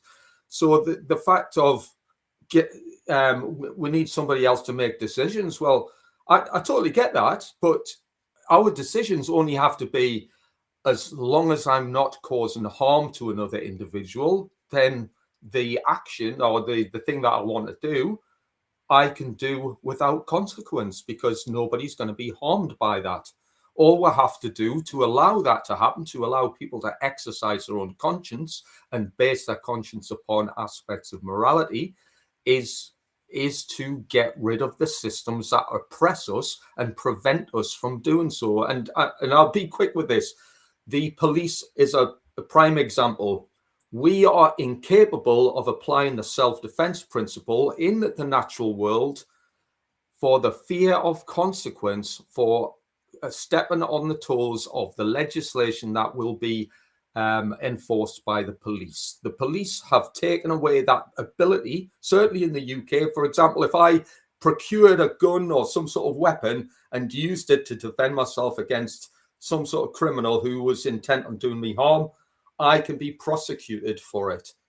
In nature, however, if I apply the self-defense principle only for the purposes of defending myself from harm, then there's no wrongdoing in that equation. The government and the police have exercised moral judgment and authority over that concept. Therefore, we then become, incapable of applying the correct framework of morality. Of course. Well, Can I just add a couple of things onto that? Because it's also it's not as much as it is government sticking their noses in. It's also that people aren't allowed to think for themselves anymore and make their own decisions. And health and safety is one of them. I've had my bugbears on this for years, where everything is for your safety. Stand behind the yellow line. Well, I don't need to stand behind the yellow line. I can use my eyes. I can see there's a bloody train coming, and I can make the decision whether I'm going to stand in front of it like an idiot, or I'm going to step back and give it the bit of respect that it needs. And that applies with every aspect of in work. Health and safety comes into it there. You can't put the hot tap says warning hot water. Well, how thick have you got to be to put on a hot tap and not expect hot water to come out of it? It's. I think with the health and safety thing, it's the taking away of people's ability to use common sense, which isn't common anymore. It's rare.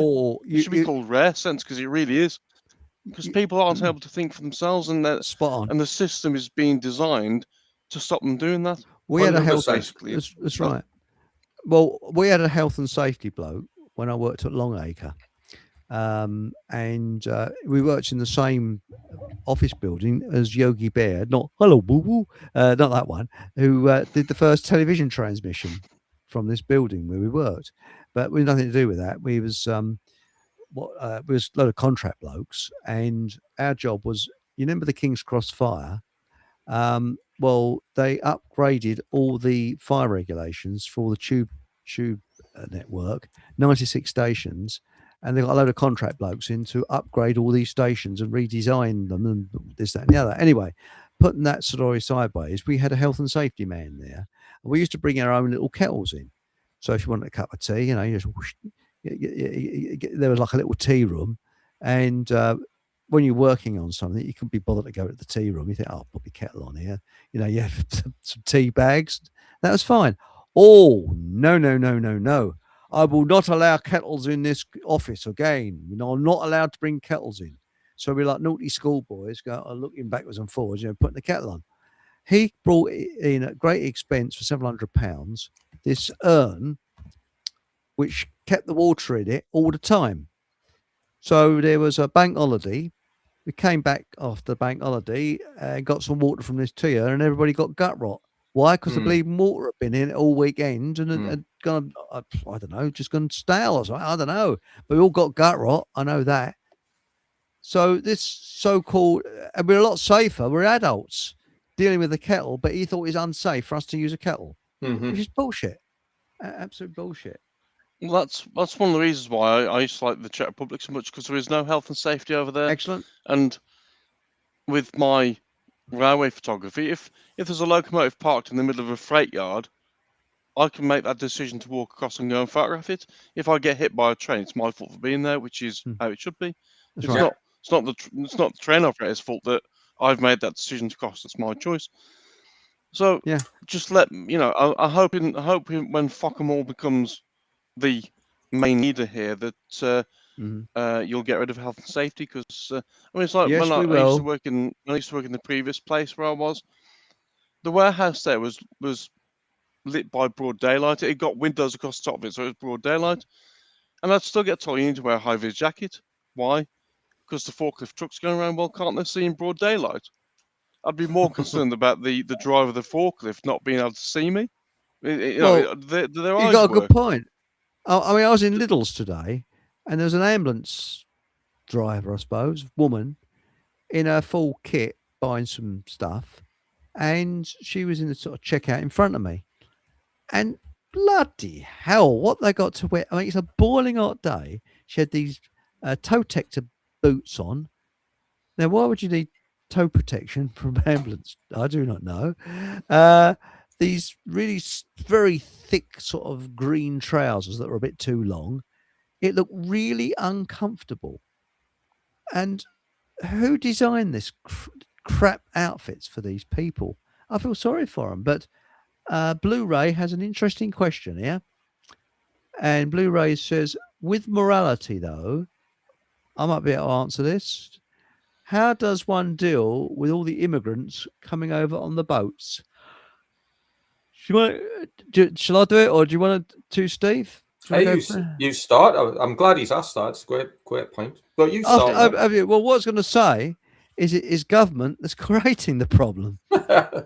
Psyop. Yeah. It's a psyop. So the fact of the matter is, in an ideal world, either way I look on it, once we get rid of the usury scammers, an absolute small percentage of what they've stolen off of us in taxes and that could go to the third world, and that problem would be in reverse. You'd find rubber boats going across the channel the opposite way, because these people would want to go home, because that would be the place to be, and some money. We'd probably follow them.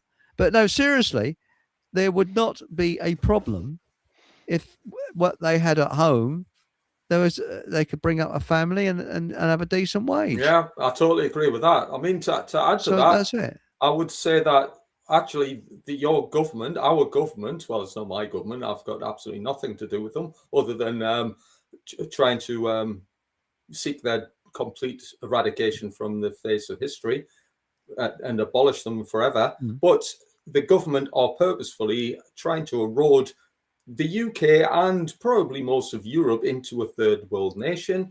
Correct. What their long-term vision?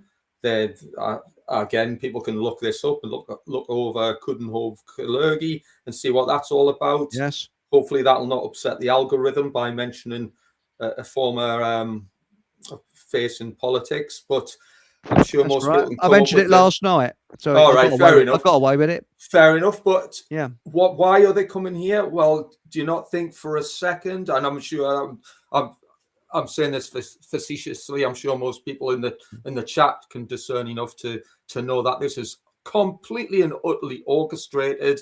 If there was a will to stop this or prevent this, they could do it without any difficulty whatsoever. But that's not happening. Why? Yeah. Because it's known as a lie hop. It's called let it happen on purpose. This is how psychological operations are conducted. Everything government do is a psychological operation. Why?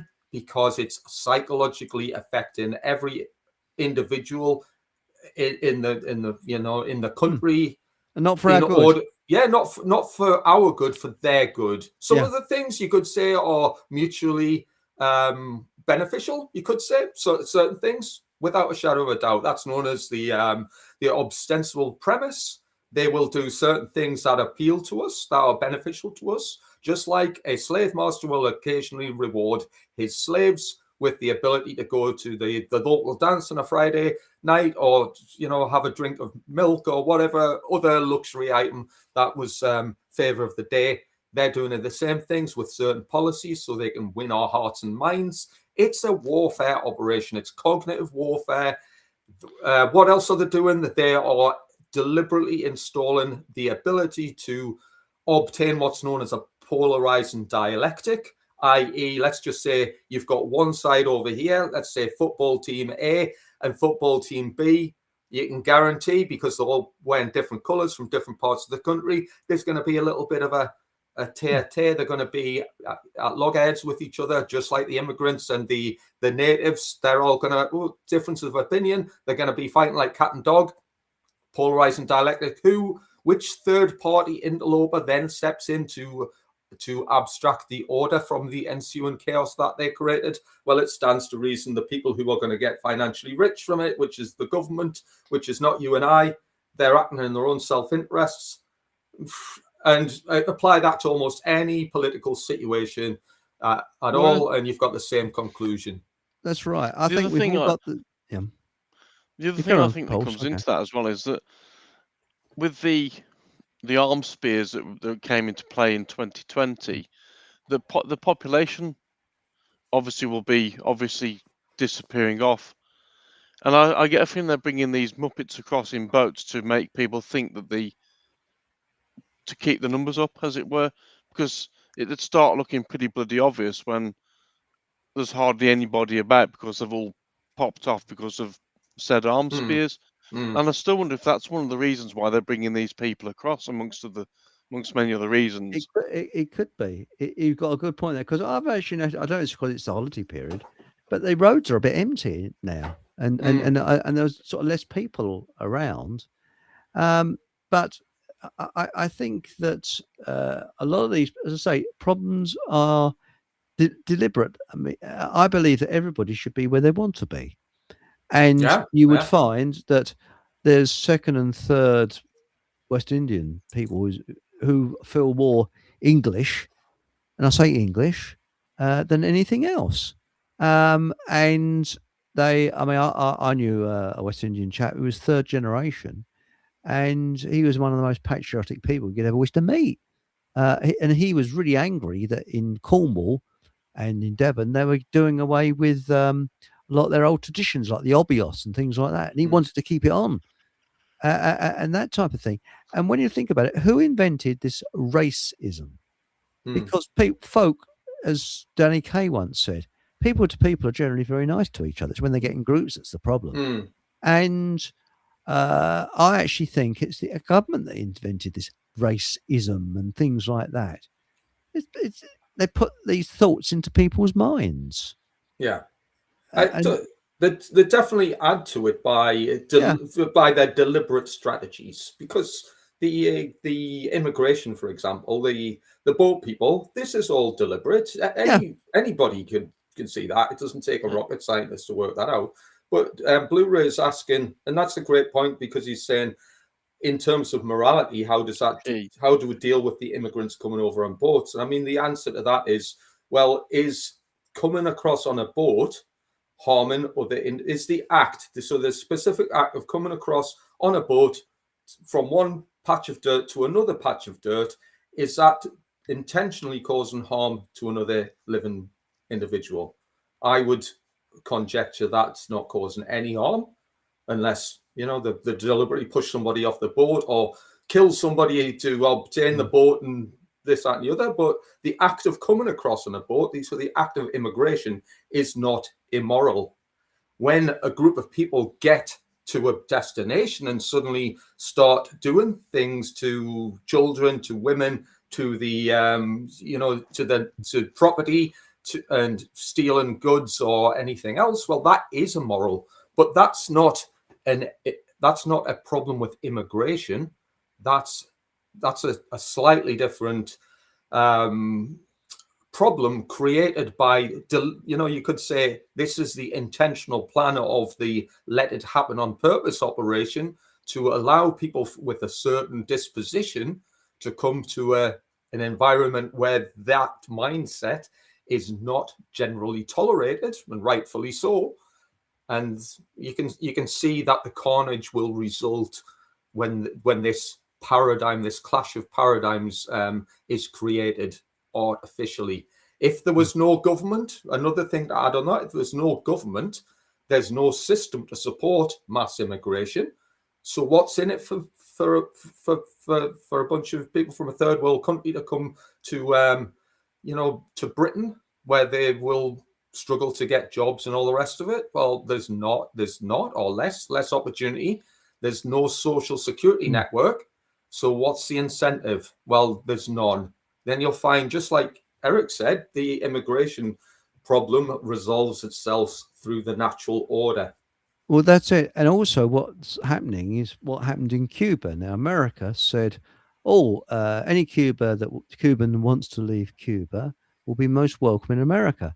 So what did Castro do? He opened all his prisons. He emptied his prisons and his lunatic asylums. And they all arrived in Miami. And Miami is the crime capital now. I think, I wouldn't say of America, but it is a crime capital. Now, what are the third world doing? And it's provable. There's a provable fact. They're emptying their lunatic asylums and prisons. And what do the press look at? Loonies that are going around lobbing bricks through windows for no apparent reason and being terrible to people. They're stirring up the trouble. Why? Because the third world, and you can't blame them. If you were a government in the third world that was poor, You think, well, these silly ass people in England, they're welcoming my people. I'm going to. It's costed us a fortune keeping these lunatics in a lunatic asylum. Let's send them to England, and that's exactly what they're doing. Well, do you know another thing? And I'll be brief on this, but let's just say the UK government, for example, they employ the services, what's known as the Secret Intelligence Services, SIS. I'm sure that if we were to break that down in numerology, it equates to the number 22, which is interesting. I believe that. I might be mistaken. But regardless of that, what do these organizations do? Well, they do things in secret, and the secret stuff that they do never gets uncovered for hundreds of years by the public. So therefore, they are clandestine in their approach and demeanor. Yeah. But let's just say, for argument's sake, that this clandestine bunch who keeps secrets were to perhaps try to augment a political agenda by, let's just say, they want to install a certain number of decrees and legislations that would inhibit our rights somewhat as citizens of this nation by political subterfuge. Let's just say this organization then distributed some weaponry, let's just say knives or swords or machetes or even guns, and left them in the incapable hands of some rather dodgy immigrants, and they ran amok and they started, doing some heinous things to people. Who would step in to abstract the order from the chaos? Well, it would be the authorities, and then we'd look up to the authorities, who then come up with, like they did during 9/11. Was it the New American Project of the 21st century, or whatever it was called? A similar thing where a load of restrictions were Build back better and all that. Yeah. I mean, I want to live in a situation which was probably like the 1950s, where we should be in a situation now. You say, I fancy going to Sydney, Australia. Phone up, airport. Yeah, is there a flight? Oh, yeah, okay, right, I'll get on it. And you just go along the airport, get on a plane, and bugger off to Sydney, Australia. None of this pre-flight checks and passports or anything like that. You just go. And this is the trouble. Well, you shouldn't need a passport anyway, because I agree. The borders should be open. That's right. For us to travel. And if you're a sparrow, you can travel across to France without any problem. But if you've got no money, you're trapped in this country, aren't you? Well, you are. I mean, look at this within your own town. Shogun, what's it called? There's some agreement where if you go to the continent, you can only stay there for 3 months. Yeah. What's a load of why? It's bullshit. It's bollocks. It's rubbish. As you probably know, the Occult Academy, the Fake Awake book. So me and Nathan Lucius, who wrote this and who I create the Occult Academy information and our podcast series with, we encourage what's known as natural law. Natural law, as the name suggests, is a product of nature. We don't create it. I don't invent it. It's not a belief system. It's not something. It's not my imagination. It exists because it's inherent to the fabric of the universe. All we have to do as human beings is work in cooperation by aligning our behaviors to the parameters of natural law. But the best feature for natural law, the selling point, you could say, again, when people come to this understanding, I'm not saying they're going to get it just from my little short dialogue here, but when people come to understand it and appreciate, they realize that when we, just like if we were to eat a load of processed junk food for our entire life, we would inherit ourselves, we'd create for ourselves loads of health problems as a result of going against the grain of nature.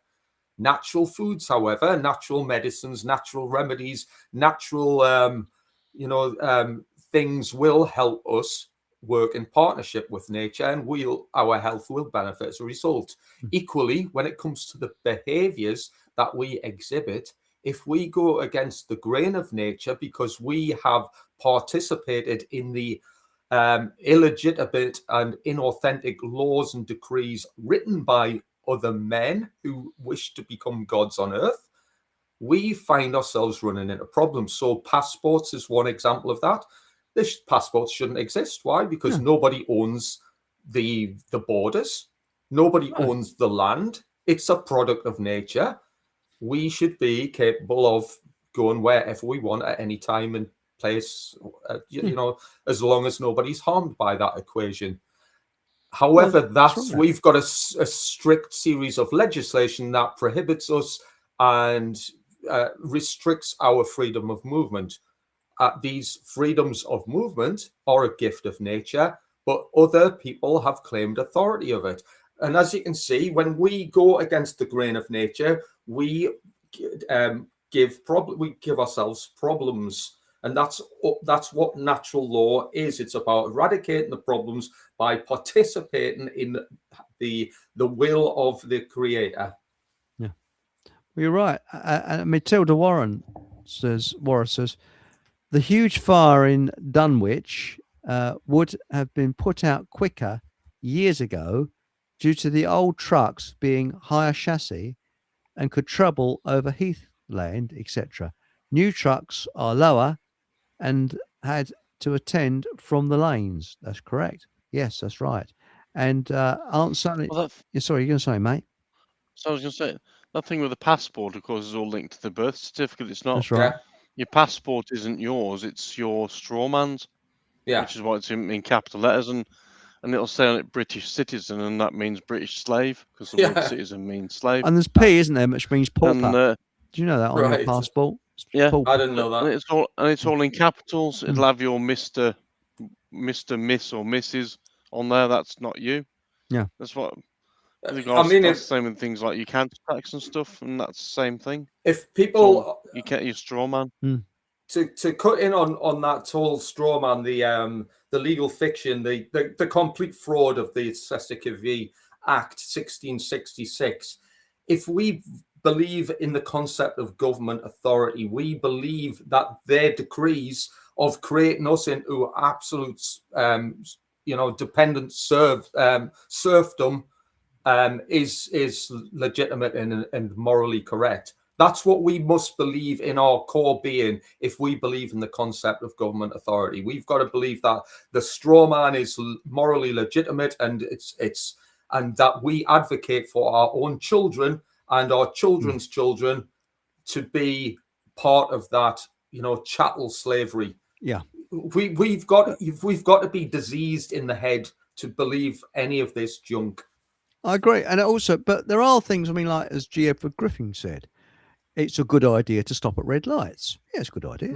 Fine. But if there's no one there, I was now when I'm in my car, yeah, you stop religiously at red lights, but I was on my bike and the other day, and the red light against me, no one's crossing the road. I could have gone through that red light quite safely, but I stopped like a silly sod. I should have carried on.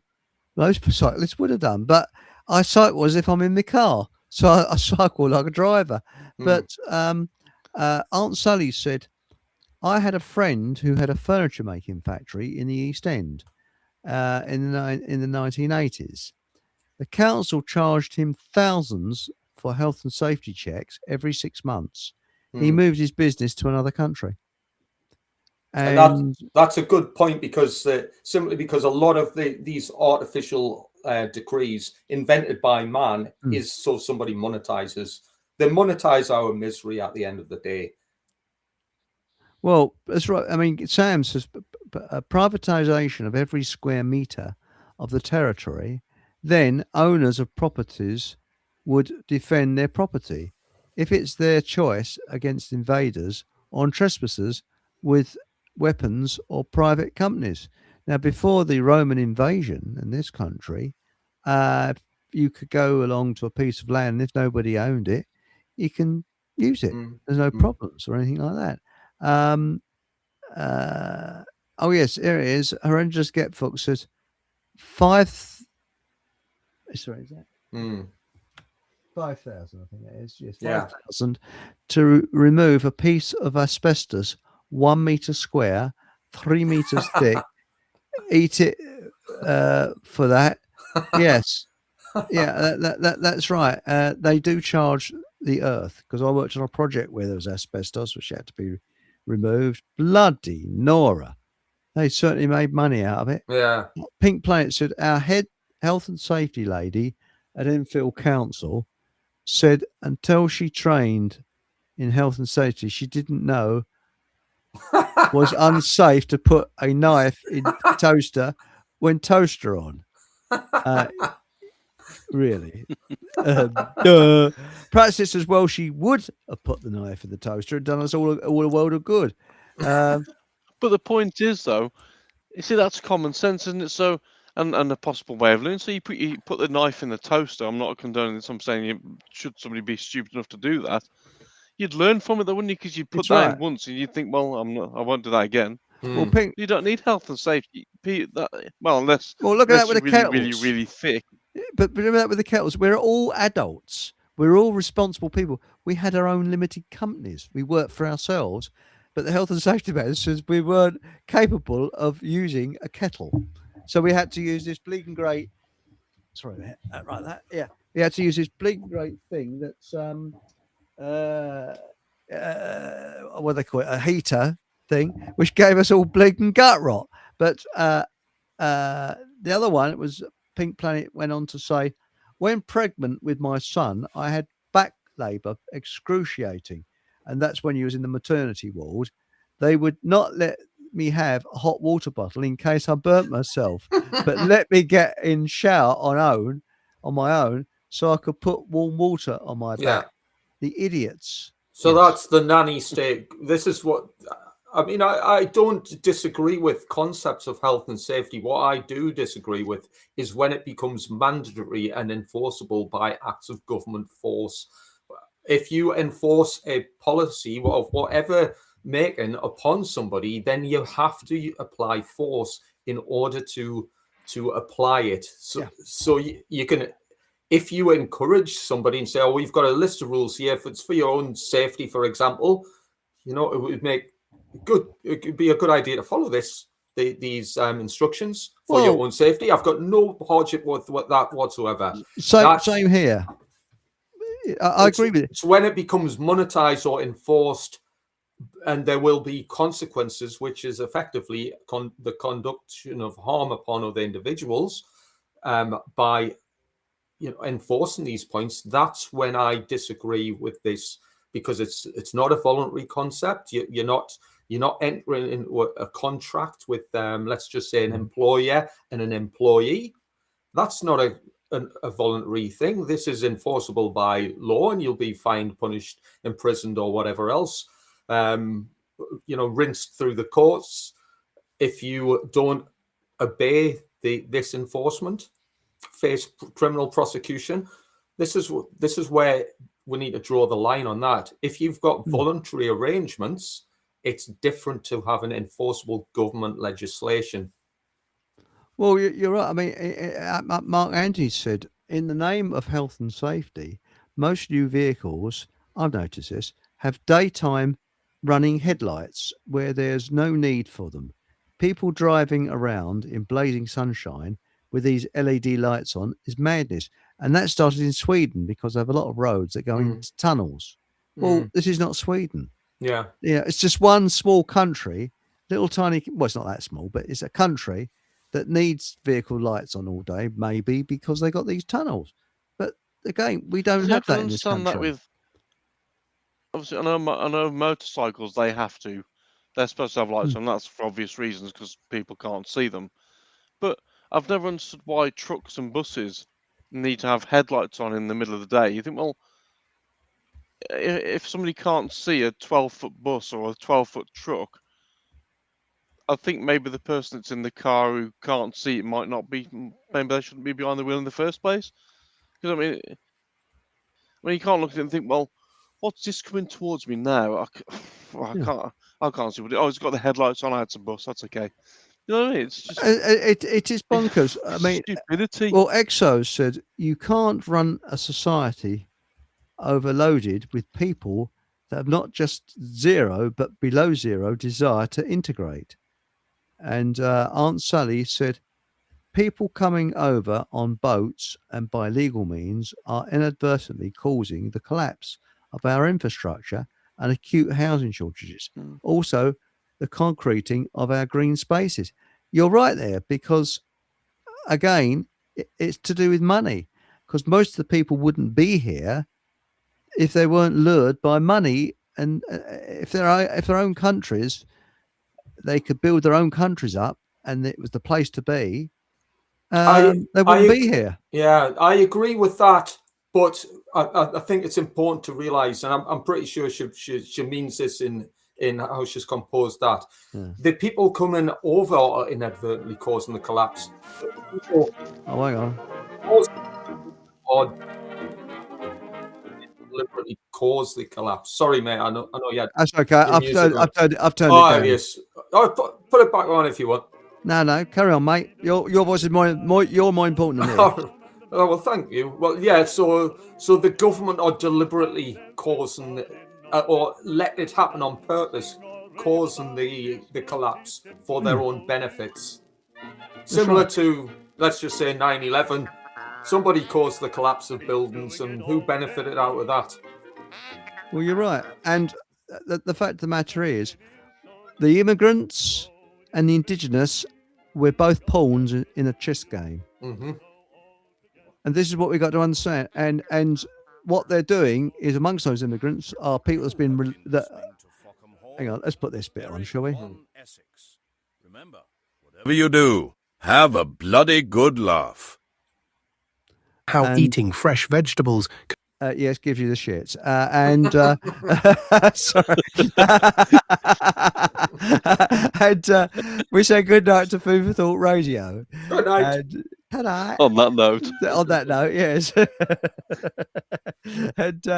But the thing is, what they're doing, again, you've got a percentage of people that should be let out.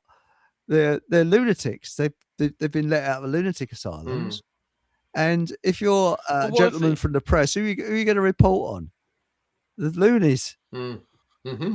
Of course. But what if all this house building is, and I've said this the last time I was on, is a smoke screen? Yeah. Because they can build all the houses, but do you even know these houses are occupied? Yeah. I still think it's a smoke screen. I still think that the population is a lot less than we think it is. Well, I don't know, but what's getting me is it's build. And Pink Planet said taxpayers paid for life jackets. Government placed big order, probably paid for the boats too. Oh, yeah, that's been proven. And another figure to bear in mind is £170 million paid by taxpayers for the propaganda for the health emergency, the paper-based propaganda. So when I talk about paper-based, that's all the posters that you're getting on their bus stops and stuff. That's advising people to lock their kids away, put face nappies on, wear ritualistic shin muzzles if they go to shops, to not communicate with members outside their household.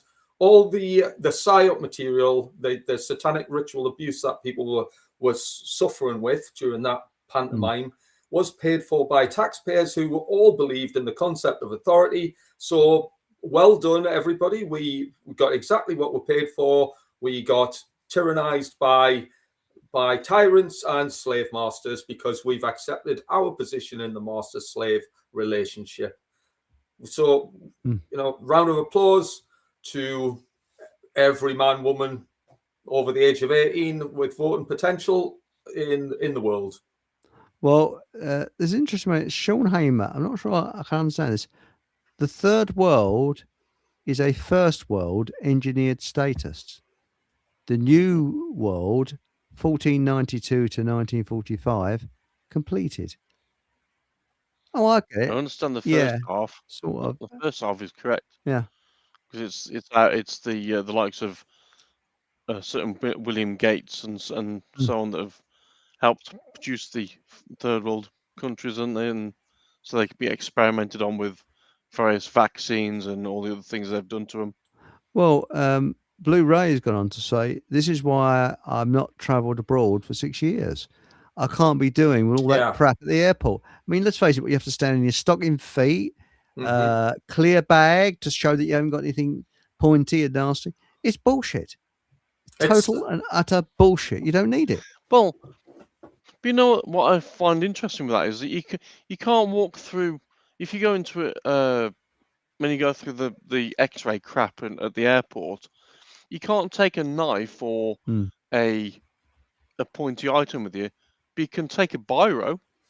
But you can still gouge somebody's eye out with that if you so wish, couldn't you? I mean, let's be honest. If you're or right. Sharpie, for example.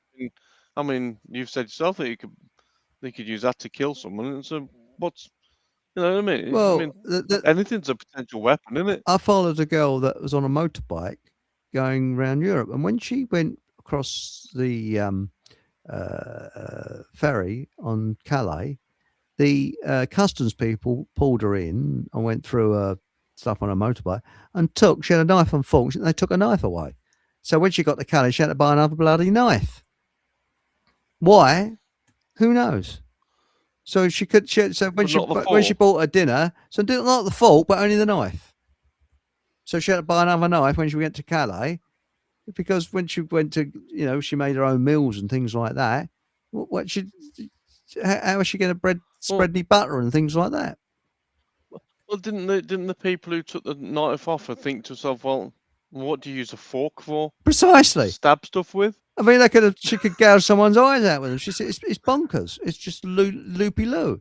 And Matilda said, I had my fingerprints and eyes scanned when I went to the US. Getting into the United States is like a bloody Fort Knox. And Pink Planet said, the airports are fine, Blu-ray. Very easy now. I think that's only in Europe, though. Not going to America. It's always on this side, I've got to be honest, that when I used to travel across to any of the countries I've been across to abroad in mainland Europe, customs there is very efficient until you get back to this shithole, and you get 4 planes all arrive at the same time, and one bloke doing the and more often than not, they don't even look at your passport. You just walk through. You think, well, no wonder everyone gets in here, because they don't check them anyway.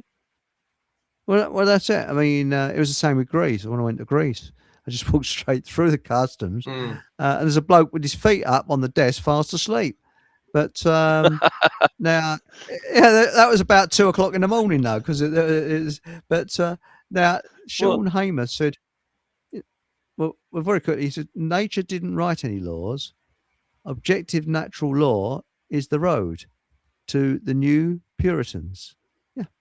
Well, I'll stop on that one. That's a. I was going to say it's a good point. I'll say if you want to have a think about that one and maybe amend what that means. I mean, I'm not quite sure what the new Puritans. I'm not sure what he's relating to there. But nature didn't write any laws. You're right. It didn't write anything on a piece of paper and proclaim something to be the fact. But the laws of nature can be determined, observed, detected, proven through scientific inquiry. And I mean, for example, if nature didn't write any laws, what I would say is be careful next time you're walking along the side of a cliff. Be careful when you stick your hand next to a fire. Be careful next time you, there's 101 things we can say there. But if nature didn't write any laws, well, I'm sorry, but what about when you drop an object and it falls to the ground? And I mean, I can do that 1 billion times and it'll still fall to the ground. Nature created laws and conditions. It's boundary conditions. Natural law, when I talk about natural law, that's the boundary conditions that determine the conditions we experience in the physical world through the behavioral consequences of our actions. So how we behave as human beings, as an aggregate species in society, will determine that the conditions we experience in the real world. This is provable. It's a science. It's called the science of natural law. Anyone can determine this for themselves. It doesn't need to be written on a piece of paper, although it can be easily done. There's even a scientific, using mathematical symbols that expresses that equation. I couldn't explain it because I'm not a mathematician, but it's pretty easy. But I mean, a child can understand these concepts, but these boundary conditions also determine what's known as the law of freedom. And this is what gets me, the freedom community, the truth and freedom community. And this is my big bugbear. The truth and freedom community do not value the truth because they reject the truth of natural law, and they do not respect freedom because they do not respect the law of freedom. And I'll just quickly explain what the law of freedom is. It's 2 sentences. If morality increases, freedom that we experience also increases. And if morality decreases, the freedom that we experience also decreases in proportion. The law of freedom. If we want freedom, morality needs to improve. And in order for morality to improve, we can't then subjugate our will to a bunch of kiddie fiddlers who bomb brown people in third world countries and rob money off people and call it tax. It's as simple as that. Absolutely spot on there. And Aunt Sally said, I think you do need health and safety for building regs, though. I remember going to Spain in the 80s, and it was a death trap to children. Balconies with no railings, lifts with no inner doors, etc. Well, in this country, I'm going to put my architectural hat on. They've privatized the building regulations office, and I think we're working on cross fingers, because when once upon a time you got a building inspector. Now we do need building regulations, because it's like a workshop manual how buildings are built, and the building inspector will come along, and he was an ex-builder, and if you spoke to him nicely, he would tell you the best way to do something and save you money. That's if you spoke to him nicely.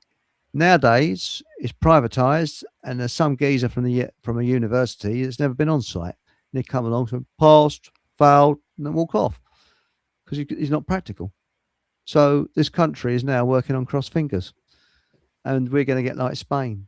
So can I quickly use that as an aspect of the law of freedom? Certainly.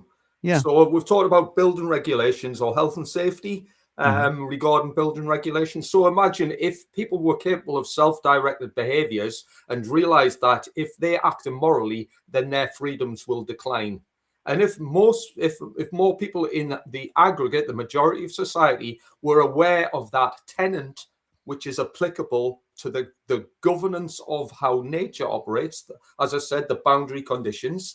If we act immorally, so for example, we purposely build something with shoddy materials and sell it for a fortune and just think, stuff it, we're not bothered about the consequences. Well, guess what? The consequences of that is, over time, our freedoms will deteriorate, because then people will complain, and they'll complain for some action to be taken to prevent it in the future. So what they'll do is they'll create some sort of law, legislation, decree, act of parliament, whatever, and then that will be enforced. And then in order to stop shoddy building work, we've got a whole bunch of health and safety laws, which is stopping us. Let's just say, I mean, that sounds a bit ridiculous. Well, let's just say these laws prevent us from flying to Spain without having an eye scan, or we need to have fingerprints taken, or we need to have a license. We need to do this. We need to then go on a course. We need to pay money. All of these things are brought in through the consequences of immorality. So if we want to improve upon how we treat others and improve upon morality, we'll find that all of these things will start to decrease. And that's the law of freedom in a sort of realistic pattern. Right. And you can apply that to anything. But you look at the bureaucracy involved. We're going, say, to France or anywhere now. The passports and control and all this, that and the other. Why? It gets me. And Mark Antony's come up with a good one here. He said, in terms of numbers, the migrants coming in by boat are a small minority of the overall number. Most of the migrants are coming here legally on visas facilitated by our criminal government. Yes, you're right. It's quite frightening what it's called treason. But they're used to that. I mean, they've got away with treason over the world's biggest biological war crime ever conducted, Yeah. the medical experiment. That was treasonous, and every member of government who enabled and assisted and advocated for that, and everybody who contributed to government essentially has aided and abetted treason. That includes every single soldier on the face of the planet, every single servant police officer on the face of the planet, every government bureaucrat on the face of the planet. And to be perfectly fair, unfortunately, that includes every single taxpayer on the planet. And at the time, I was paying tax because I was an obedient slave to the system and couldn't see a way out of it until I learned what objective morality meant and how to apply it through the concepts of natural law. If I can understand it as a thick former squaddy, I'm pretty sure more intelligent people can pick it up a lot quicker than I did. For me, it took me, I would say, about 3 years from first hearing it to kind of fully absorb it takes us all, not think. The thick people, the ones that don't recognise what's going on and do what they're told, basically. And there's a perfect example of that. There was a disaster on board one of these oil rigs. And these oil rigs have offices on board. People don't realise that, where there's designers and things. And I know I'm plugging the contract blokes, though. This was about 40 years ago. I'm not sure if it's Piper Alpha, one of those that went. It's one that fell over. Yeah. And the blokes that survived ignored what these leaders told them to do, launched a lifeboat on their own, and they survived. The ones that did and met at a point where they should be, all died because they're in a very dangerous area, but they didn't realise it because they were told to stand there. But the people that defied it got away. But the ones that did it as they're told didn't get away. Now, Pink Planet says, I took a locking knife through Heathrow security hand luggage, forgot it was there, but they didn't let me take my mascara, laugh out loud. Had to post back to myself. That's but what happens to stuff they take? Do they share it out between themselves, the customs? Gets binned. Yeah. And DJ Beto said it will become more like Cuba than Spain, laugh out loud. And DJ Beto went on to say, the war on, you know what, I can't read it out because of the algorithms, is a war on the general public, spot on, by the security services to keep the public in perpetual terror. Totally agree. Yeah, 100%. Having worked with these goons, having been an obedient order follower for the goons in government, I fully agree with that statement. And that's me speaking as a former person in that club.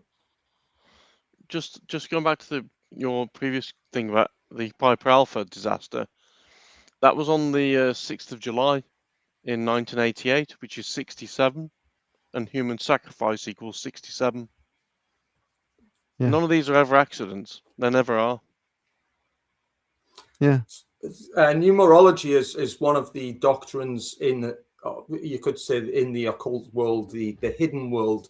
The occult, by the way, obviously we know the word means hidden, hidden from sight, but it's not hidden from perception. However, these laws, these values, these factors need to be perceived by logic and reason, which is best conducted from the neocortex, the higher mind. This is why all the sorcerers, the dark occultists, the government controllers, the social engineers inhibit our understanding and appreciation of obtaining the higher mind, the bit that allows our brain to function with logic and reason, where we can perceive these concepts with clarity. When we are held back, and that's what the word religion means, by the way. If anyone's religious, the word religion means to hold back, to stop people perceiving the spiritual values inherent in the that's what it means, and that's what religion does. It holds people back from understanding and appreciating concepts such as natural law, the laws of God, not the Ten Commandments bollocks that religionists will adhere to, the laws of the universe that are govern the boundary conditions from our behavior and the consequences of our behavior. That's what the laws of God are, the laws of nature are. But this is where we're held back. And if we're held back in understanding because we've got a religious disposition, i.e. the belief in a death cult called government, because we think it's morally acceptable to spend £170 million a year on paper-based propaganda to try and encourage our kids to get vax terminated for a health scare, which was the abuse of the common cold and weaponized into a health emergency of mass destruction. We advocate for this as members of society when we advocate for government. If we've just went through a health emergency and we know it to be somewhat bogus, or we're not quite sure if it was absolutely fully legitimate, according to the claims of the government who we funded for, well, there's something wrong with that equation. We need to stop the religious belief in this absolute pantomime, this cake and arse party called government. We have to face moral responsibility by engaging in self-directed behaviors and face the scary world without the mummy and daddy of authority to tell us how to shit, and face up to the consequences that we will expose ourselves to by the non-aggression principle. In fact, I'm going to hold up this book. This is called Fake Awake. I'm going to hold it up.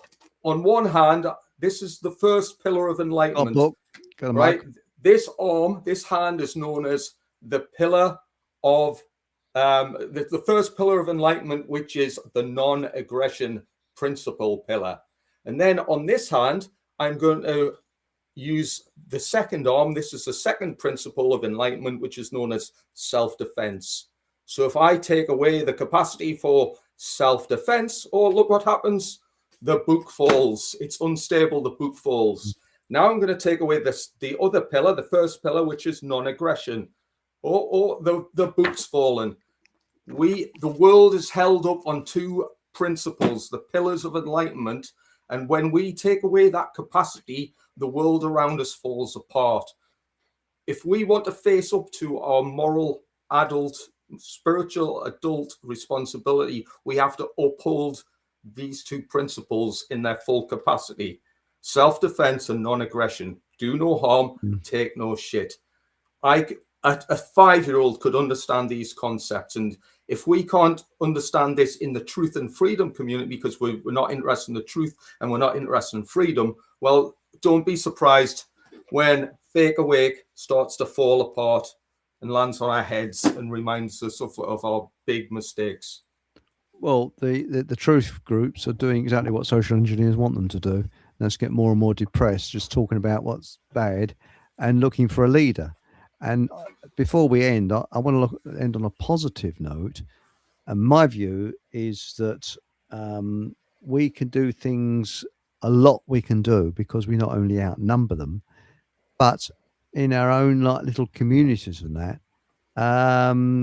just create small regions and ignore government out of all.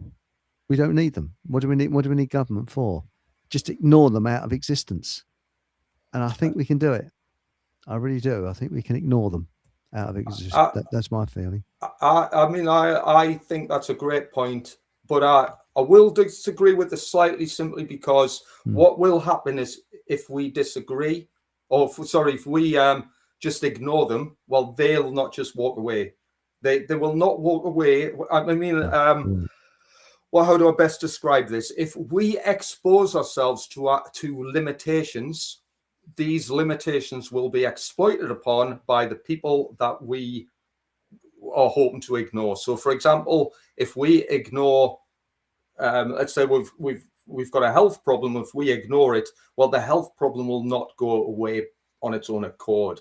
It will persistent, it will just become further aggravated until we do something to treat that condition. Equally with the government aren't just going to go and hand themselves into the law courts and accuse themselves of treason and war crimes. They have to be brought down. And if we, at this juncture in time, and I know a lot of people will not have the stomach for it or the mindset at the moment to understand this, but if we then say that we're not going to, let's just say, and if this was America, let's just say, if we were not going to go down the Second Amendment route, where government are acting treasonous outside of the capacity, they've turned on the people. Well, they need to be dealt with whatever tools you've got at your disposal. Obviously, in the UK, it's pitchforks and lead pipe. If we say that we're not going to go down that route, they are not just going to admit defeat and say, "Oh well, it's a fair cop. We're just going to walk away quietly." No, this is where the self-defense principle comes in, and if we need to face that with integrity and purpose. Yeah. Well, the thing is that it's true what you say. They're not going to go away without a fight. They'll hang on to the very last limit because they know that when it's game over, but they are one-trick ponies. They play the same game time after time, and people fall for it time after time. But again, I'm optimistic because I think give them enough rope, they'll hang themselves. Yeah, that's what they're doing. Many times. Yeah. We are winning and we are heading in the right direction. It's just got to play out. And it's, I totally disagree with that, Paul. Sorry, mate. We're not heading in the right direction, and I mean, think we I'm are. all for it. I know, but I can prove we're not. I can prove we're not using objective facts to prove that we're not. I can use battle strategy to real world, nothing hocus pocus, nothing to do with natural law. So right now, I can prove. Do you think we're in a worse position today than we were 5 years ago? We're in a position of stagnation, and stagnation leads to death. Stagnation there's more people on the right side, though, Steve. There's a lot more people waking up to what's going on. And this is the point where people need to learn the occult. If they don't understand the occult, they will never breach the barrier. The barrier, I can explain this. If I was to do this, and don't get triggered by that triangle there, this triangle represents thoughts, emotions, and actions. Please don't get triggered because I'm not some sort of satanic, symbology going on here. No, that's a triangle, right? Everyone's aware that at the top of the pyramid, the broken pyramid, the one that they're using the New World Order schematics and symbology, it's severed at the top. That pinnacle is where the human race is currently held. Why? Because it cannot breach the barrier of what's known. And again, if anyone looks into something called Kohlberg's ethical principle to see a schematic of this, it might make more sense. That line there, I call it the thin blue line. The flat top pyramid is the thin blue line. It represents law and order. Law and order, and above law and order sits enlightenment, sits the illuminated ones, sits the higher mind. If we can't break the barrier of law and order, we can't reach the pinnacle of the higher mind. We are held back in our progress.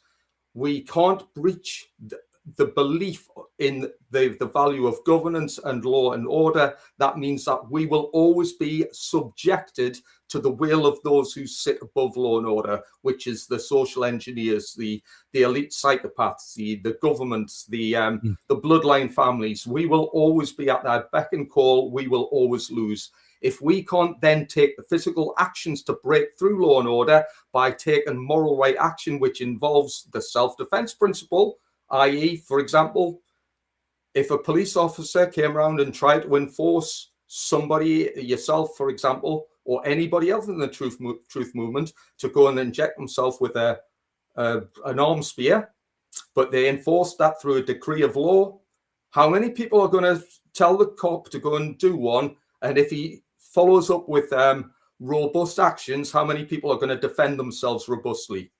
How many people in the truth community are at that stage of perception where they could do that? I would say there's lots of people woken up to the idea, but there's not many people who are physically capable because they're not there in their head yet. Until people reach the point of true enlightenment, they are going to be held back and at the will and the beck and call of those who are. So sorry if that doesn't sound as you got a very, very good point. And I think that Sam has said, I can't ignore them without weapons. The psychopaths in power can only understand the language of violence and the threat of violence. And we do. Do you know what? These are all massively important points. And I know I'm only giving snapshots and probably cutting people short with explanations and stuff. But I do offer, obviously, Fake Awake, it explains in more detail. This book, The Most Dangerous Superstition, explains this in more detail, as does the Occult Academy. The things that were put on the group there is designed to explain all of these points in more detail so we can really etch an understanding of this. I've come from the wrong side, the wrong side of history. As I'm not going to say I'm a whistleblower because I haven't got secrets to expose, but all I have got is I've got an understanding of how morality works, and I'm no expert. I've come to the point where I realized that my behavior was incorrect because I was working for immoral systems that was opposing harm upon myself, my family, and other people. And I don't wish to participate in that anymore.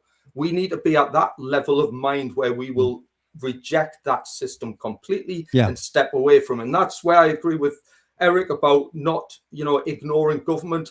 You ignore government by taking moral right action, which is not complying with anything they've got to do. Yes, you're right. Well, Steve, thanks for joining us tonight, and thanks, Paul, for joining us tonight. And I'd like to carry on speaking, but I was up about 4:00 this morning. I'm absolutely cream crackered. I don't know what wakes me up, but I wake up at 4:00 every morning. Don't ask me why. And I can't get back to sleep again. So, yes. I think it's because all the windows are open. That's what it is. But I've got my fingers crossed. And are you going to do one of your survival ones shows again, Steve? Yeah, if you're up for it. Yeah. If I can give more examples of how to put the self-defense principle into action. Whatever people are interested in terms of survival. Yeah. By the way, the apocalyptic physical survival is a fallback for if we fail to embark upon spiritual survival, which is more important. But I'm not the arbiter of that. That's up to everybody out there to decide how they want the world to materialize. Yeah. Well, I think that your book to come on, I think a couple of weeks' time. But of course, if that MP gets back to me, it could be. We just don't know. That's the thing. We just keep our fingers crossed, see how it goes. And well, thanks for coming on tonight. Excuse, I've got to rush off. And if anybody knows why I'm waking up at 4:00 in the morning, please tell me, because I'm bleeding fed up with it. It's just some pervert out, so I go bang with a balloon or something, waking me up. I don't know. Tell yourself what time you're going to wake up. Works for me. That's a good idea. It's been working for me for the last 2 years or more. Yeah. Well, tell yourself you're going to wake up at 7 o'clock. Yeah, mind you, I was it Mad Dogs and Englishmen? I was out on my bike today, so I'm a bit green cracker from that. Well, thank you, as I say, Paul. Thank you, Steve, for coming on. Is there anything you'd like to say to the audience before we go? And thanks for bending an ear. Well, it's been a great show, and please remember, shove the thumbs up. Also, go along to Oxfordshire on the 26th and 27th of September. I believe it's the 26th now. I think it's only a one-day event. I'll have to check with that. But yeah, by all means, www.nathanlucish.com is the website, and there's links to that there. I'm trying to find Mark Devlin, Mark Hamer, John Hamer, sorry, John Hamer, and Mark Devlin. Nathan Yeah. Lucius. There's a few others. Yourself. Bowler and Hat Farmer. yes. Oh, he's there. Yes. Yeah. And Oxfordshire is not that bad. It's not too bad. But it's sort of middle of the country, really. And this is why I'm thinking about it. But it'll be in September, so it'll still be warm. So I might bring a bivvy tent and have a kip outside. That's what I'll be doing. Really? Well, do you do what they call wild camping? You know, just God, yeah, all the time. Yeah. That was our last weekend. Yeah, all the time. Well, that's the only way, because when you look at how bloody expensive these places are to stay, especially in the Cotswolds, they really do charge the earth. And you got a car, you might as well keep in a car. Yeah, it's quite nice. Yeah, it's worthwhile getting used to the hardships of the outdoors for when it all goes peaked on, and yeah, you know, we're too slow at putting our objectives into practice. So, well, there's always a positive. There's some people that actually live full time in a tent. Loads of them on the internet in this country through the winter, the lot in a tent, and they prefer winter to summer. Can't work that one out. Anyway, thank you very much. All the best, fellas. He's been absolutely great. Never put the thumbs up. I'll probably be on the Paul English show on Rumble this Thursday at 8 o'clock UK time. And whatever happens, have a bloody good laugh and good night.